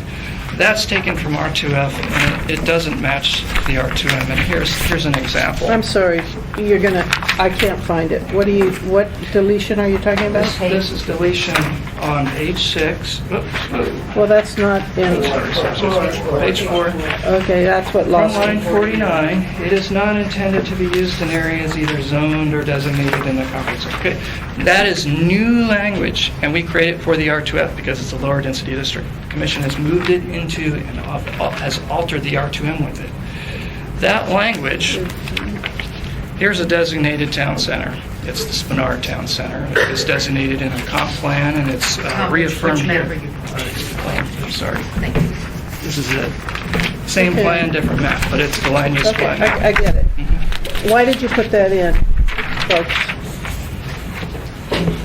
Well, generally, the R2 district is located next to single-family. It's for the little higher density area adjacent to single-family. The R3 and the R4 districts are intended to provide residential units closer to town centers and act as a higher density area, a buffer between commercial and residential, similar to the RO districts. So we think of the RO, R3, and R4 districts as being adjacent to town centers, commercial areas. The R2M is frequently adjacent to some form of single-family, lower density residential development. And you disagree with that, obviously, huh? Well, we more than disagree. It's actually not how R2M is positioned today. So we've basically, there's a lot of R2M around these areas. And our adopted plans basically allow for the kinds of densities. R2M's at the bottom of the range, but basically R2M provides for those densities that can support town centers and the like. So, it's kind of interesting. I wonder why you had it then in the R2F. Because it's a different district and it applies to different places. That's why we have different kinds of zoning districts in different parts of town. I would suggest we just take that language out. Which language? As The far as- sentence that starts, "It is not intended." Yeah. In addition, Any objection to deletion of that No, language? especially since I live in R2M, which is adjacent to a future Okay, town nobody objects. We're deleting that sentence. in addition, line 41, 4 to 15 dwelling units per acre. It takes the R2M down to a density that's below that of even the R2D. This calls for 5 up to 8. Wait, where are you now? What line? We're now line 41, page 4. Okay. That is also, I don't know if it's an import from the R2F. It's we don't know where it comes from, but basically it is not consistent with the adopted plans, either this one. But can't you put a triplex in an R2M? A triplex would be much more than 4 DUA on most lots. This change takes it lower than even the R2D up Okay, top why'd of you do page. 4? Well, we did 4 simply because of market requirements, financing requirements, you know, the position that all property has to be built to maximum densities. Okay. It's not, If you allow a single family, how can you not allow 4? Okay, so this is where it gets difficult. This is about gross neighborhood densities. It doesn't speak the individual I know, it's always lots. killed me. We live in R2M district. Some people live in an R2D district, but individual lots in both those districts can have single-family houses. But the sum total of the density of the neighborhood, because there's a mix, because you get up to 8 units in a building. Give us, Actual, I'm sorry, give us a primer on how you compute that. Sure. So gross density basically takes in the whole neighborhood. It's the whole district. Yeah. It includes the roads, And the this is parks. gross? Yeah, okay. So basically, we're talking about 2 different things. And there's nothing that this allows for individual buildings to be single-family homes on a lot. Okay. But the intended plan is that I the get area it. as a whole intended to be more than 8 or more. And Okay. that's what the residential intensity map we have today. All right. Is there That's what any this map- objection to changing this back to 8? No. Yes. And the rationale is? You lost me, Connie. You've got to explain it better, because what he said just made sense, so I don't understand why you would object. Forces density. But this is a fairly dense district, isn't it? Harriet? I have already looked at my R2M lot. I can Uh-huh. only build, I could turn my house into a triplex fairly easily, and that's allowed on my 10,500 square foot lot. It would have to be 11,000 square feet to allow a fourplex without a variance. A triplex could fit in the character of my neighborhood. There are lots of duplexes and triplexes in that neighborhood, but also lots of single-family homes that will probably stay that way for quite some time. I think that doing this would limit the highest and best use of my lot by changing the definition of R2M, just like this. Well, it basically is going to disincentivize single-family homes, because in R2M, they want to go to a certain neighborhood density of 8 instead of a neighborhood density of 4. Can I just clarify Want that the dimensional standards as provided in Chapter 6 are what rules? This is talking about the intended density of this district, Yeah, I but it doesn't, this is a purpose statement, and so it's not regulatory, so it's not like if someone proposes 4, we're going to be like, no, you can't do that. Well, We're you going to obviously go to care, the... though. We do care, because again, the intent is for a higher density district, but it's going to be the Okay. dimensional standards in Chapter That 6 rule. that rule. Got it. Without getting technical Okay. on you, We're into this feedback loop of the reason that you have a range is that there may be some R2M properties based on the adjacent properties, what the market is at that specific moment in time this year or 5 years from now, where it may be appropriate to have on a portion of the property or that specific lot as part of another piece of property, 4 units per acre on a gross basis. And it may be made up higher density on other areas. So again, it's that creative flexibility to do that. And how do you control that? That's a difficult one. But see, we can get in a situation where next to your single-family home in the R2M, the adjacent property could possibly build up to 16 dwelling units per acre and be much more dense than you would be satisfied with as a neighbor who already lives there. Actually, I have some pretty good ideas on how to protect my And neighborhood. going the direction that the staff is talking about, it will almost become a mandatory requirement that you have 8 to 16 dwelling units per acre. And there have been times in the history of Anchorage for a short period of time back in the 80s where development was going along at a rapid pace. And the planning department at that time said, no, you can't build a single-family residential subdivision on this piece of property because you don't meet the minimum densities in the comp plan. And they denied the ability to subdivide the property even though single-family homes were a permitted principal use. Okay. Connie, and then, thank you, Eric. I was going to ask what the existent is. Well, I think I would suggest with gross densities up to 15 dwelling units per acre, in that even case. Is that acceptable to staff? Gross densities of up to 15. I think the people in the Urban. RQM. Wait just a minute. Let's get staff, and then I'll go with you, Cheryl. we'd prefer 8. It links better to the comprehensive Okay, plan, but Cheryl? Do we have the number that it is today? Because I think. No, that's what I was going to do, but you wanted to be recognized. Thank you, I'll wait. Okay. What What is it currently? Okay, it is a, okay. R2M district is intended to be a medium-density urban and suburban multifamily residential district, allowing up to 8 dwelling units per acre on 20,000 square foot lots in the R2M district. Okay, so this is significantly increasing the density of current. It's basically reflecting that adopted plan in front of you.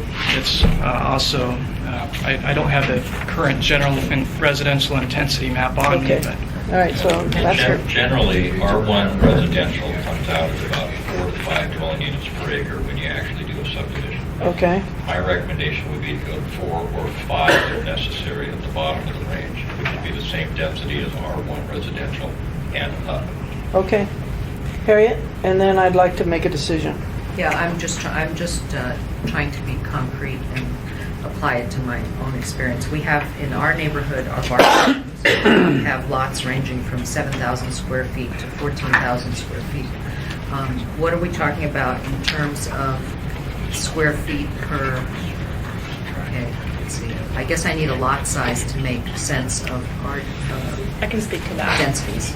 Okay, what's the lot size? The current code allows 8 units on 20,000 square feet. So that would allow 16 units on 40,000 square feet, which is a little bit less than an acre. So in current code, you have densities of at least 16 units per acre. So we're not increasing it. It's just Okay, worded just not- strangely in the current code. Okay, does that help you? No, I'm trying Ask to again. figure out what my neighborhood would look like if this definition was changed and a neighbor wanted to take full advantage of it. What is the range of options? Can anybody answer her question? The range of options remains for individual lots. It could be The same. The options are the same, it's just the gross density of whole the average district. of the neighborhood, all the way from, North Star Street westward to your street.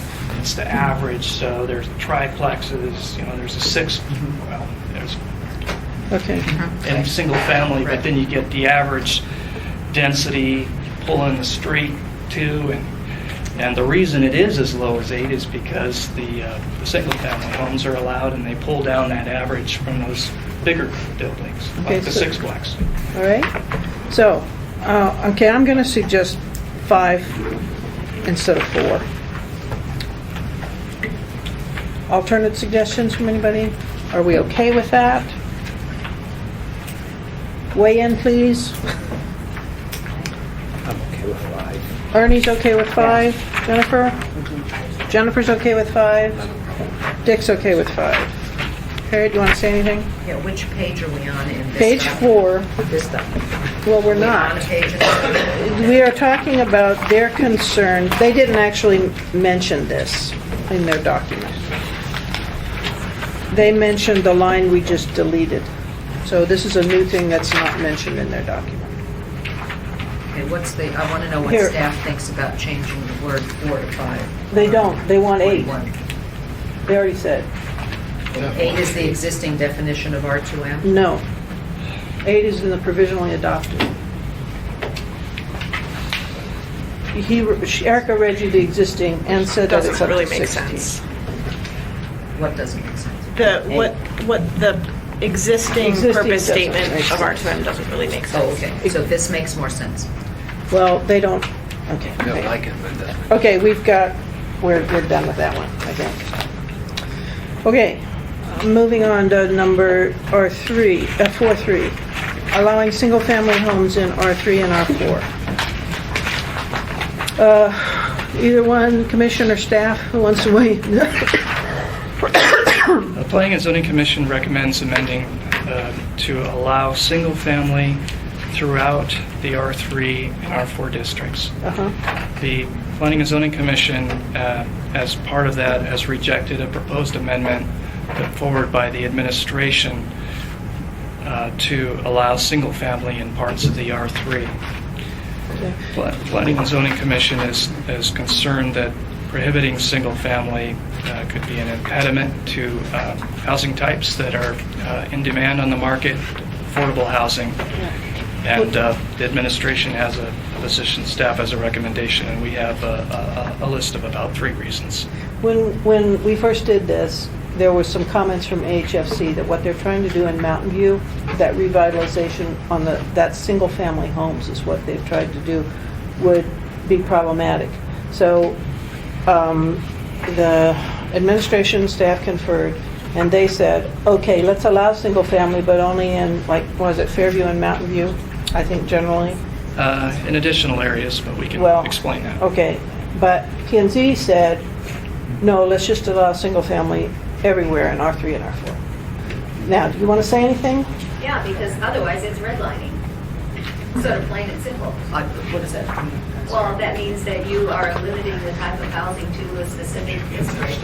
Yeah, and it borders on steering and redlining. And I don't understand why someone who owns a piece of property 6 blocks away in an R3 zone should also be allowed to develop their housing in the same way that a property owner in Mountain View or Fairview is.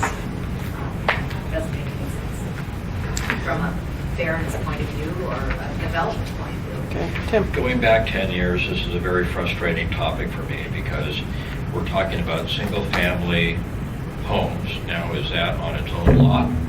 Or is that there is a 4-walled building that looks like a single-family home on its own lot that happens to be part of another project? And I've brought photos year after year from Linden, Washington, of a development that is really awesome and has a straight front, the single-family homes, if I can draw on the board. You know, this is where the staff talking about tools and other things and how to be creative. And everything we seem to do seems to create situations where it's taking some ability to be creative away. So here you have your straight front, and then you've got a court that goes in like this, and you've got a single-family home there, single-family home here. There's a multifamily here, multifamily here, here, and here. And then there is the green space that comes this way, and there is a walkway that connects to the other side of the street. Their front doors are here, parking in the back. When you drive down the street, it looks like a single-family residential neighborhood. And yet you've got a lot of density and all tied together with mill belts in a way that we think that we're supposed to be developing. And not being able to do this and have a single family in an R3 district takes a very important tool away. This eliminates single-family on their own lots. It does not eliminate multiple units on a single lot of various housing types. Okay. Tim's example would be allowed. Okay, does anybody need further elaboration on what's being proposed? Okay. Committee, where are you? I'll go with P&Z. Okay. Arnie? I got no problem with Tim's proposal. Okay, well, apparently Tim's is legal. May I explain? Technically, if we have the ability to do smaller lots for single family, small lot housing, the single family homes can be on their own independent lots, single family ownership on our own traditional things, with the rest of them either being townhomes, condominiums, or whatever. So I'm worried that we're going to lose a very important tool. If we don't do this, is what you're saying. If we don't allow single family in the R3, Do you want to pursue? Okay, just a minute. Do you want to say anything? I'm still waiting. Okay. I haven't reached it. Go ahead. The housing study tells us that we don't have enough housing capacity. And what the code is trying to do is accommodate and have places for housing capacity to meet the needs of our growing community. That means certain places have to be denser. And so what this is trying to ensure is that certain places are developed more densely. Or at the time that a small lot housing ordinance is developed, that may provide the type of density that would be appropriate for an R3 area. And so certainly consideration of allowing small lot housing in the R3 would be something that would happen as part of that process. Okay. if we are using a guideline of density, as long as an option like that meets those minimum density requirements, so you're not short-sheeting the community from a density standpoint, what the heck is the difference? And I've waited going on 11 years now for Title 21 to be redone. I have no idea when the small lot or other type of housing mechanisms or plans or ordinances are going to come forward. And this community has been basically cheated out in the last 10 years of having some things like more landscaping, lesser parking where it doesn't need it, and everything else to happen. Let's move forward. I'll work on a small lot housing study, whatever we need to do. I'll commit to that, and let's move forward. Okay. All right. Harriet? I just have a question. Go ahead. the objection of planning and zoning appears to be being allowed to use R3 and R4 lots to build single-family homes on. Right. Right? Is that the highest and best use of an R3 lot? Well, I think you I get, think they're pretty expensive if you only build a single-family home on them. In some instances, it is indeed the very best use for an R3 or an R4 lot, especially for small lots. Small lots that are zoned R3 and R4 that have been in communities where there are existing single family. And so, yes, indeed, you know, the basic philosophical difference, if I can just quickly. go, is staff's position is that we need to build up. And the community's position is that we need to have smaller lots for single family, for townhouses, because people want to go home to their front door. They don't want to go home on an interior corridor into a stall garage and up an elevator. And the densities that have been proposed for some of these residential districts will only allow for taller buildings, okay, with interior corridors. And that's not what the community is asking for, from a market perspective or from a financial ability to create Okay. get a more. Folks, the committee, majority of the committee's already taken a position. Tom, this is the very last statement on this. I'd like to make clear that the position is actually allowing townhouses, two-family, and makes room for single-family at higher densities involved in a project that provides the density.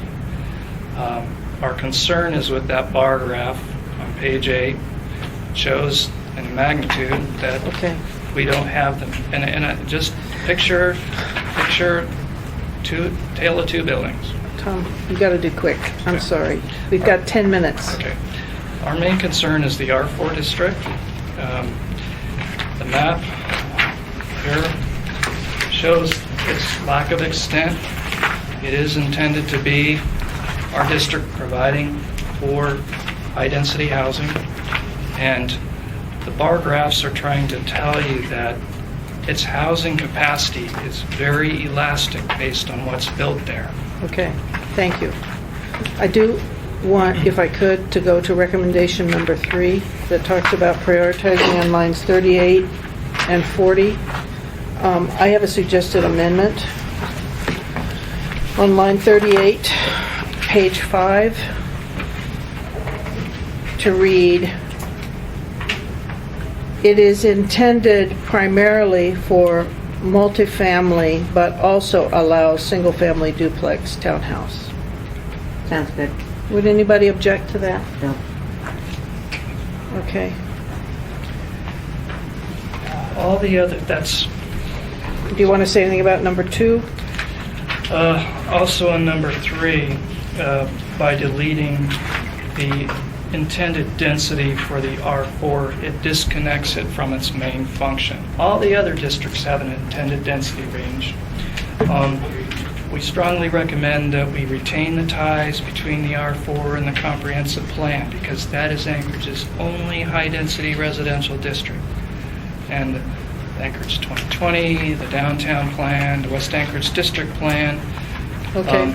I must hear you. I'm assuming the intent on that was because of the inclusion of the single-family duplex, etc. Okay, that's kind of linked to the decision to allow single-family. Anybody want to comment on it? Okay, I think we're going to go ahead. Madam Chair? Go ahead, Cheryl. Oh, I'll be brief. Please. What's going on is that these, especially Chapter 4, is the beginning of the major gutting of the urbanization of the core and creating denser, more walkable neighborhoods. And right now, we're stripping the tools out of this document to allow the transition. So really, what we're asking for is business as usual. And I don't believe that's what we have. All right, thank you. Yeah, it would be helpful to narrow as specific as you can when you object, because I don't know how to deal with it otherwise. Well, Just a joke. Yeah, we've got Okay. the statements, we have the R2F and now Okay. the R2M. Thank you. Can you explain what your decision is? The decision is that we support P and Z, but we want, in response to your recommendation number 3, we want to amend that sentence on line 38 to emphasize that the primacy is for multifamily. Okay, would the committee be willing to go a half an hour longer today? So we could at least get one more thing done? Could we? Right, I'm feeling strong pressure. We're already lost our calendar completely. Let's try to do at least this next one. Okay. Staff, you want to speak to this?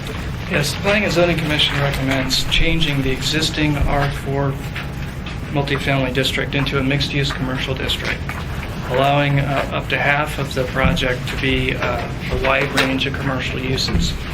Currently allowed, a range of commercial uses currently allowed only in the B3. These are non-residential uses, commercial offices, government offices. We could all go and move the planning department to that area and meet there. General retail. So this is a very wide range of uses into the R4. Planning and Zoning Commission's rationale is that new districts should not be added until the land use plan map is updated. The impacts of new mixed-use districts are not known. Okay, they can speak to their own rationale, Tom. You don't need to do that. All right. The same proposal to allow a wide range of commercial uses into the R4 was made to the administration last year. The administration rejected it for 4 reasons I'll put forth. But the basic recommendation is on page 5, lines 33 through 49, to not support changes to the R4 district name, its purpose statement, or the district-specific standards in section H2 there. Okay, we already talked about that, so let's just deal with this one. Well, these are different. Commercializing. Basically, the district-specific standards in section H2 and H6, which would allow R4 commercial uses. All right. Now, let me explain the reasons why. Quickly. Okay. First of all, this proposed change is in direct conflict with multiple elements of the comprehensive plan. In direct conflict. There's no wiggle room there. And just a few policy examples are provided in the sidebar. Secondly, the R4 is Anchorage's only high-density multifamily residential district. Its supply is limited. You've looked at this map. There's very little brown. And it's inadequate already to meet our housing supply, our housing demand needs, as shown in the bar graph. Okay, we've read it, Tom, so just quick. Right. It'd be harmful in a number of ways. First of all, by allowing more commercial uses into the residential area, we reduce the land supply. That increases housing costs. It would be harmful in that it would worsen imbalances between the number of jobs and the number of housing opportunities. And that's an economic development problem. Okay. And finally... Thank you. Finally, You've got it here. one more sentence, please. I'm really pressed on time, Tom. Go. Right. You're gonna finish your sentence, and then I'm going to... Right. Their solution won't work. We discussed that in the next item about the R4A, but basically the final point is that zoning districts exist allowing different kinds of uses in different places. So allowing anything anywhere is against the zoning ordinance. Tim. Okay, Arctic Boulevard, south of 36th, all the way south. Designated transit route. Comprehensive plan says that it should be densified. In some areas along that corridor, there is not a lot of convenience-related retail or residential support retail type of facilities. So I'm going to agree to disagree with part of what the commission has come up with. If we had a land use plan map that identified nodes along this transit corridor, which we all talked about and put into place in 2020, and we had nodes about every 6 or 8 blocks that were still walkable within the R4 district, then you'd have a designated area at which point these service-related commercial uses, including restaurants, could be accommodated, and they would be in support of higher density residential so that people didn't have to go across town to go grocery shopping, or to go to a restaurant, or do something else. And I think what everybody's trying to do here is reinforce that we need to have something that works so that these transit corridors will work. They need to be upzoned to R4. And the R4 or something like it needs to be able to have some of these needed daily services that we have in the B1A zoning district. Unfortunately, you can't have the type of mixed-use development that everybody's talking about in the B1A. Because I ask you how you're then going to go out and have residential or office above it in support of those things. So we've got a little bit of a dilemma, and I don't agree with staff, and I don't agree with the planning commission wholly, but somewhere in the middle is what we have to do. So there needs to be some commercial. It needs to be well located and appropriately placed. And again, I think part of the problem we have here in making the sausage is that we don't have a good idea where these places should be. Okay. Jennifer has a question. Madam Chair, I actually have my hand up. So, well, I'm sorry, she does too. You're next after her. How's that? I'm slightly confused with what you just said because, to me, a mixed use, if it's allowed in an R4 district and be along Arctic and 36 in that area, that a market could drive a mixed use building there versus having a planned node. I mean, if you had a facility that a developer produced and put it there, that would be your node, right? That would be, but we've linked the 2020 plan to a transit-supported corridor. Right, and this would be on the transit. And the transit-supported corridor is a system, a network, and what we haven't done is matched our land use Right, thinking and we're all towards that network. Yeah. So yeah, let's have every developer in town go and try and build their own little node along Arctic and then have the whole thing fail. Number one, it's not financially feasible. Right. Because most of the mixed-use developments like that I've toured all over the West Coast have not been financially doable. Right. They've been a wreck for the developer. Even though the plans for the city and the zoning required that you do it. They force them into a situation where the market's not there yet. Now, I doubt that the mixture that you're worried about, stripping, or that you think is appropriate for the market to drive, stripping along Arctic Boulevard with all the downstairs floor units being retail, the possibility. That's not going to happen within our marketplace. But and so that's my point. I don't understand what you're saying this does, because for it to be feasible and for it to be financeable, right, then it's going to be driven by the market and by demand, not by what we prescript. I have an answer. That, from the zoning standpoint, true. From a locational standpoint, not right. Because the public has a large piece of the game of the success of the transit-supported corridor, and it's how it sets up and operates its network. Now, if we are truly vested in that, so that transit works in this city, and that we have walkable neighborhoods, and we have to identify and help identify what works and how can we, the public, with our public dollars, support the success of this corridor with the transit network that we have and the infrastructure. And we haven't meshed those two together. Which, I mean, we're all complaining about the land use plan, and I'm just saying that to get financing to do what, I mean, there's already... So, I can tell you right now, if you go with the Planning Commission's approach, we're not going to run into a big problem because it's not financially feasible and won't be for quite a while. Right. So go ahead and let's take the next 5 to 10 years to figure out the details and get our act together. We conclude that we don't necessarily want to have willy-nilly development, because sometimes the first guy in, even though he goes broke, the next guy gets into it pretty well, and that'll become the node, and it's in the wrong place. It's the third developer that makes it. You're exactly right. So I think that there's too much emphasis on the retail in the R4 as the Planning Commission has proposed it, and I don't believe that there's enough in the way that the staff has suggested. But we do need to make our R4 work. That is going to be the high-density stuff, and that's how we're going to make our infrastructure work. Okay, Tom, real quickly, and Harriet is waiting, so. Sure. you want to respond. The area south of 36th on Chugach Way is currently zoned R2M.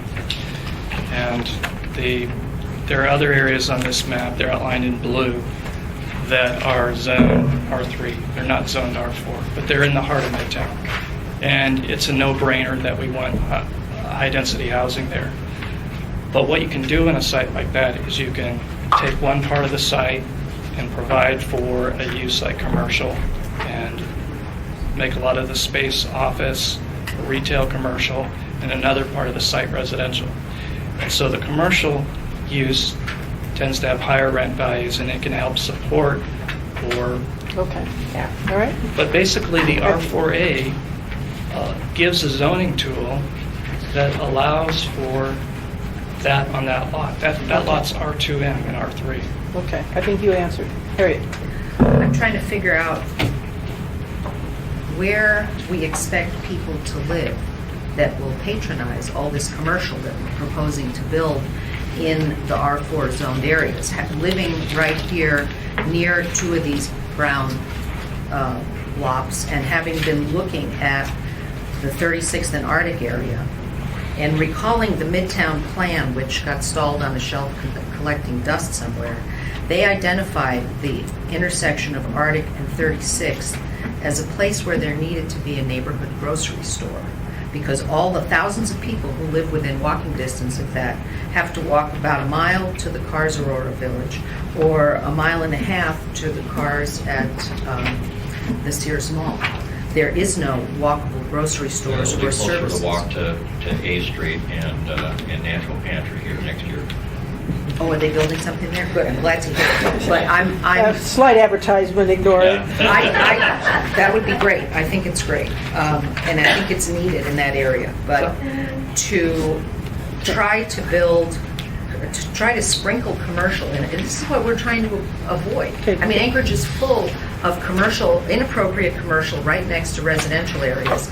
It needs to be allowed to become high-density residential, because those are the folks that will be riding on the transit corridors that we have already defined, that the transit department is now looking at rearranging the routes. So all of this stuff really needs to be corrected. Whether it's an overlay that says the commercial should happen at these nodes in the R4, or it's rezoned to B3 at those nodes, doesn't make any difference. Okay, can I suggest something that may help? Because I spent a fair amount of time on this, because I did have some real concerns after I read 4.4. So what I went back and did was, if you look at page 6 in this document, R4, it isn't rampant commercial. It's commercial listed lines 11 through 18. It would allow fitness rec centers, restaurants, convenience stores, grocery stores, coffee shops, beauty shops, and child care centers. Plus, turn to page 7, the non-residential uses, which further limit how much of that you can use. So you've got to have a major site plan, you've got to have an administrative site plan. If the non-residential uses proposed to occupy greater than 10 or less than 20% of the gross floor area. So it isn't rampant commercial, it's limited commercial. In Chapter 5, the Commission proposes to allow general office, general retail. Wait. Don't do Chapter 5 on me now, you're going to blow my mind. I do have a question. Where here does it say general office in 4? I couldn't find it. It says it in 5 because... Okay, let's get rid of it in 5. I don't think it's appropriate in 5. But my only concern with 4, frankly, is this second sentence here in parentheses. What page are you on, Madam Chair? 7. Debbie, it could go up to 49%, not just 20%. Yeah, but if it's 49%, I know. I know what 49% is, Erica. Could I finish, please? If you look at the criteria, though, if you get to 49%, you've got a major site plan review, which includes a public hearing. So maybe that won't help anybody. It helped me somewhat. And I do want to talk about that parentheses later, but anybody else? Okay, Cheryl on that. Well, in general, you can more rent from a property if it's commercial rather than residential. We have existing residential in our neighborhood, and we are defending on the protections in current code on R4 not to turn it into another commercial building. Okay, did you- 50% commercial. Okay. Again, 50%. I where heard are you. the people going to live that are going to support all of this commercial? Well, it's supposed to be, this is a multifamily district. So, Well, you just like the idea of allowing up to 49% of an R4 No, what I liked proposal was- to be commercial, so you've just eliminated half the potential residential occupancy and the people and the jobs. what helped me, I said, were there I were some still like zoning. limitations, that's all. If it doesn't help, that's Trust me, fine. Harriet, the market will take care of that. Okay, guys, okay, I apologize. Real I quick. Yeah, I understand. Okay, so if you turn to page 14, we have an example project. There's an actual project. page 14 of Page what? 14 Of yours? Of ours. Okay, And you can flip back and forth between that and page 12. Page 12, page 14. This is another project, actually the exact area that you were speaking about, Jennifer, the area along Chugach Way at 36. So we've spoken to developers, property owners in both cases, and what the concept that they were proposing, the R4A is a tool that would allow them to do it by right, by limiting the commercial uses to that narrow list in the R4 district here. They're on the commission's page 6, lines 11 through 18. This Country Lane project, it would be not able to happen. The other project that they were considering there on 36, not able to happen because the R4A creates a tool to allow that wide range, a separate district, without gutting the residential in the R4 areas like in the middle of Fairview. So you can't get what the R4A can provide in the R4 without gutting the R4, without gutting that housing capacity. And that's the core of what we need to protect. Okay, but thank we you. don't have the tools. Thanks, and Tom. Anchorage needs to develop those tools. thank you. All right. Is there anybody who hasn't spoken who'd like to speak? Switching my head around. Okay, you suggested a limitation between the two. It's dangerous to do that in this room because I'll take you up on it. What specifically are you suggesting that would limit or modify P&Z's approach? Well, I'm a little bit worried about the 49%, Okay, but if the R4A is a tool that actually has a better arrangement that way, that's fine. I'm not speaking about this specific planning and zoning commission, but sometimes even if you go to a major site plan review process,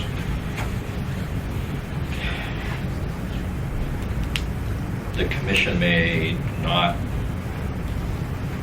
have the guts to say no, and that's an issue. And maybe rather than saying that it's a major site plan review, maybe if you want to go to that level, it's actually a conditional use. okay. Because in the conditional use, you can determine whether or not it's compatible Appropriate, and appropriate. yeah, understood. And in the major site plan review, you're just talking about the site plan. Yeah, no, I understand the difference. Erica?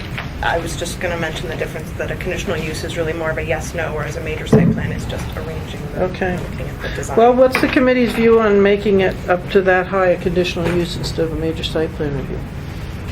I could go with that. You could go with that? What about you? Mr. Hall? You're going to grimace at me. No, I'm not going to grimace at you. I've spent a lot of time after talking with you yesterday on this one, and I guess I'm inclined to follow with staff on this one. Are we talking about page 11? Are we on We're page talking 11? about, actually, we were talking about page 10 and 11, but Tom just interjected the next one too, 13 and 14. They're very related. I know. May I I'm explain why support- conditional use Not would yet. work? You Go ahead. I'm supporting the staff recommendations on page 11 as well as 14. I'd like to explain why the R4A is better for the applicant than It- conditional use. You don't, We've already. you don't need to. We don't need to. All right, right now, the committee's split. We've got 2 to 2. I would have gone with the conditional use for the 49%. So we're going to have to wait till Trainee comes back next week. Madam Chair? Yes. Isn't the intent of Title 21's rewrite to avoid conditional uses? We've been operating by conditional use and exemptions for decades, and you're now saying that's okay to continue? We have Business as conditional usual? use all through Yeah, this. conditional uses aren't an exemption. It I just doesn't, want to clarify. it just means there's more of a chance to say no and it's more expensive. And a developer that has to go through a conditional use process, if they aren't willing to take their project forward, be proud of it, then they ought to be denied anyway. I do have a... That's the reality. I do have a question as far as, I mean, because to me, you know, the staff intent is basically to go through a rezoning. And we're, and What I'm do you, not... wait. The staff intent is to go through a rezoning? To do our, for, are we on What F? staff is talking Yeah. about is going Right. through the city and having some fairly significant rezones. Oh, okay. Or- property owners have to come in and rezone. Okay. Actually, I get rezone, it. so, like, for example, Right, Cumberland no, Lane, yeah, it's currently yeah. zoned R3. Okay. Yeah, no, I'm just... Sorry. So it but- can be by right through the I'm R4. sorry, I just wanted to understand. Right. I'm with you. Go. Okay. So the cost of that and going through a conditional use permit, I mean, I'm just kind of, It's more expensive to rezone than it is to do a conditional use permit, That's- It depends. doesn't it? I mean, Okay. kind It of, depends. I just wanted to ask that question. This project would be allowed by right, let's say they rezone. They have to rezone, they're in the R3, it's definitely not going to get mixed use there. So they rezone. Under the R4A scenario, this development, once it rezones into R4A, they know what the development standards are, and they're going to get, Yeah. this project is up by right. If they have to go through a and conditional use. I do, it's an extra step. I understand that. Let's be Okay. careful. Tom is saying that they're going to get that specific Right. project I by know, right. I know, I And I don't understand. believe there's a guarantee Right. within that process Yeah. that in fact. Everybody gets it. Yeah. Well, by right, I mean Yeah. site plan review, but not Okay, conditional use. guys, And that we're is- stymied on this. There's specific. really no point in elaborating. Yeah. We're going to have to deal with it again when Trainee's here, right? Okay. Is there anything quick we can do? Quick, that's, What's quick? Let's see. well, there is, Okay, I think I've got a quick one for R8 and the 4.9 and 4.8, but maybe I don't. This is the 60-foot buildings in the B1A. correct. I was going to suggest, instead of allowing them to go up 60 feet, I think you've got a valid concern that you should just, if they do those extra things, they should just be able to add 10 feet, no more. The current B1A is 25 feet. This is on page 21 of our issue Well, response. I assume 30, I guess, because we had 30 in the provisional, so it'd go Provisionally to adopted, allows 40. up to 30. Is that still problematic for you? Yes, it is. The B1A has a specific purpose. It's the tool to fit into low-density neighborhoods. Okay, so that's and not a 40 quick is one. Unless everybody else thinks it's a quick one, I thought one story would be Madam okay. Chair, what happened to building bulk? I'm trying to find one we can deal with quickly, Harriet. Would you like to deal with 410? 410. 410 could quick. Okay, yes. Okay. Hallelujah. All right, what we did was, in the provisionally adopted, we reserved the description of the downtown districts because we were intending to go in and deal with those in coordination with the downtown master plan and everything else. There frankly is no time. So what is being proposed here is to use the existing zoning for downtown, adding the C after the words, and just continue it in the new code. Does anybody object to that? No. And just a clarification about it, it's actually what the downtown plan itself calls for, is that the downtown districts will be created through a separate Right. process. 415 is quick? Yes, I hope so. I hope so too. Okay, 415. Okay. Currently, we have a district called Developmental Reserve that's mostly in my area, but there's no identified uses included in that descriptor, and so I basically requested that they carry over the uses that are allowed now into the language for the new code. Does anybody object to that? No. That worked for you? That, if it's the same, frankly, I just believe you as though it's the Well, same. It just implements what's in chapter 5. Oh, maybe I better read it then. The idea of these areas is that at such time when when development is kind of reaching that point that they get moved into an active district, but because we can't eliminate any sort of all development, they are allowed to do large lot single family by right. Tim? And some other. Is this okay for Eklutna? Do you know? I think Eklutna is probably not going to invoke a deal where they can go do an R7 development or whatever the accommodation is for currently in the development reserve, kind of like the old transition district. They will probably master plan their development Okay. areas. No, I understand that, but they've listed some real specific uses in here for development reserve, and I thought what they did was just to include what's currently in code. But apparently that's not the case. Instead, they've included what's current. And so, it's carrying forward the same general idea of the PC district for when the PC doesn't have a master plan. It's basically, isn't this carrying forward the existing T district, DR district? No, the T is different. see, I had thought that we were just going to carry over existent, and I just don't know what, I didn't read it beyond that, so.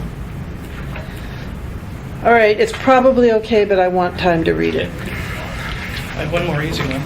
Okay. Or are we at our half hour? No, let's do it. I really want to get done. The next one, this airport? Yeah. So the airport one is just like the downtown one. In the downtown, we have a plan that says a district will be created for that plan area.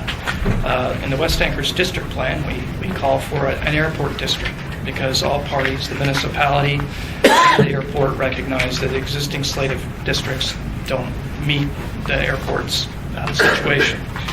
So we recommend taking the exact, basically the same kind of approach to the airport area there in blue on the map, on the wall, as we do in downtown, which is basically to recognize existing zones until Okay. we complete the airport. Any district. objection with that? Okay, that one's done. Would the committee consider meeting for longer than 2 hours? I really, what did you say, sure? I said sure. Oh, good man. Madam Chair, as Harriet. long as we have an agenda and we don't pull back something that we had last meeting like we did today and take up the first Okay. part of our meeting. with Well, rehashing old stuff. I did get an email saying what we were doing today. From Tom. Did you? Yeah, there was one. Harriet, I'll double check. Maybe I screwed up. Okay, I'll tell you again, what we'll do next time is we're going to concentrate on 4. Now, hopefully, we can also see these real quick 3 issues from 8 that we carried over.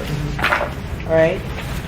So my goal is not to spend most of the meeting on old stuff. It really isn't. But if we can get 8 done, that would be really copacetic. 4 is going to take us a while because it's some naughty stuff. Unfortunately, we're hitting the tougher, the more meatier chapters. And so what I would like to do is also extend our time period. So what's best for you guys? Why don't we start at 9? Okay, 9? can we do 9 to 12? Yeah. Is that too much? Are you talking about next week? I'm talking about indefinite, till we Well, finish this. I'm looking at my September 6th calendar right Okay. now, which is the next meeting, I Okay, think. can we do that? There's a United Way kickoff breakfast that we've all been invited to, that's from 7:30 to 9. And I have an appointment at 1:15 that I can't change. Okay, I well- prefer 9:30 to 12:30 instead of 9. Can you do 9:30 to 12:30, you two? I can do that. I mean, good either way. I'm going to do whatever you tell me to. Oh, my gosh. I wonder how long that'll last, Mr. Hall. Yes, ma'am. Okay. Yeah. Jennifer, 9:30 to 12:30 for Harriet? Yeah. Yeah? Okay. I'd love another day, but Is that okay with you guys? Yeah, it's fine with us. I think we have a joint urgency. Let's finish this. All right. And I will continue. I have not yet gone through the 1, 2, 3 summary you did. I apologize. I will work on that within the next day or two. Thank you very much, everybody. I just have Harry? one question Go for ahead. Mr. Chair, Mr. Hall. There was a... We're adjourned. There was a move to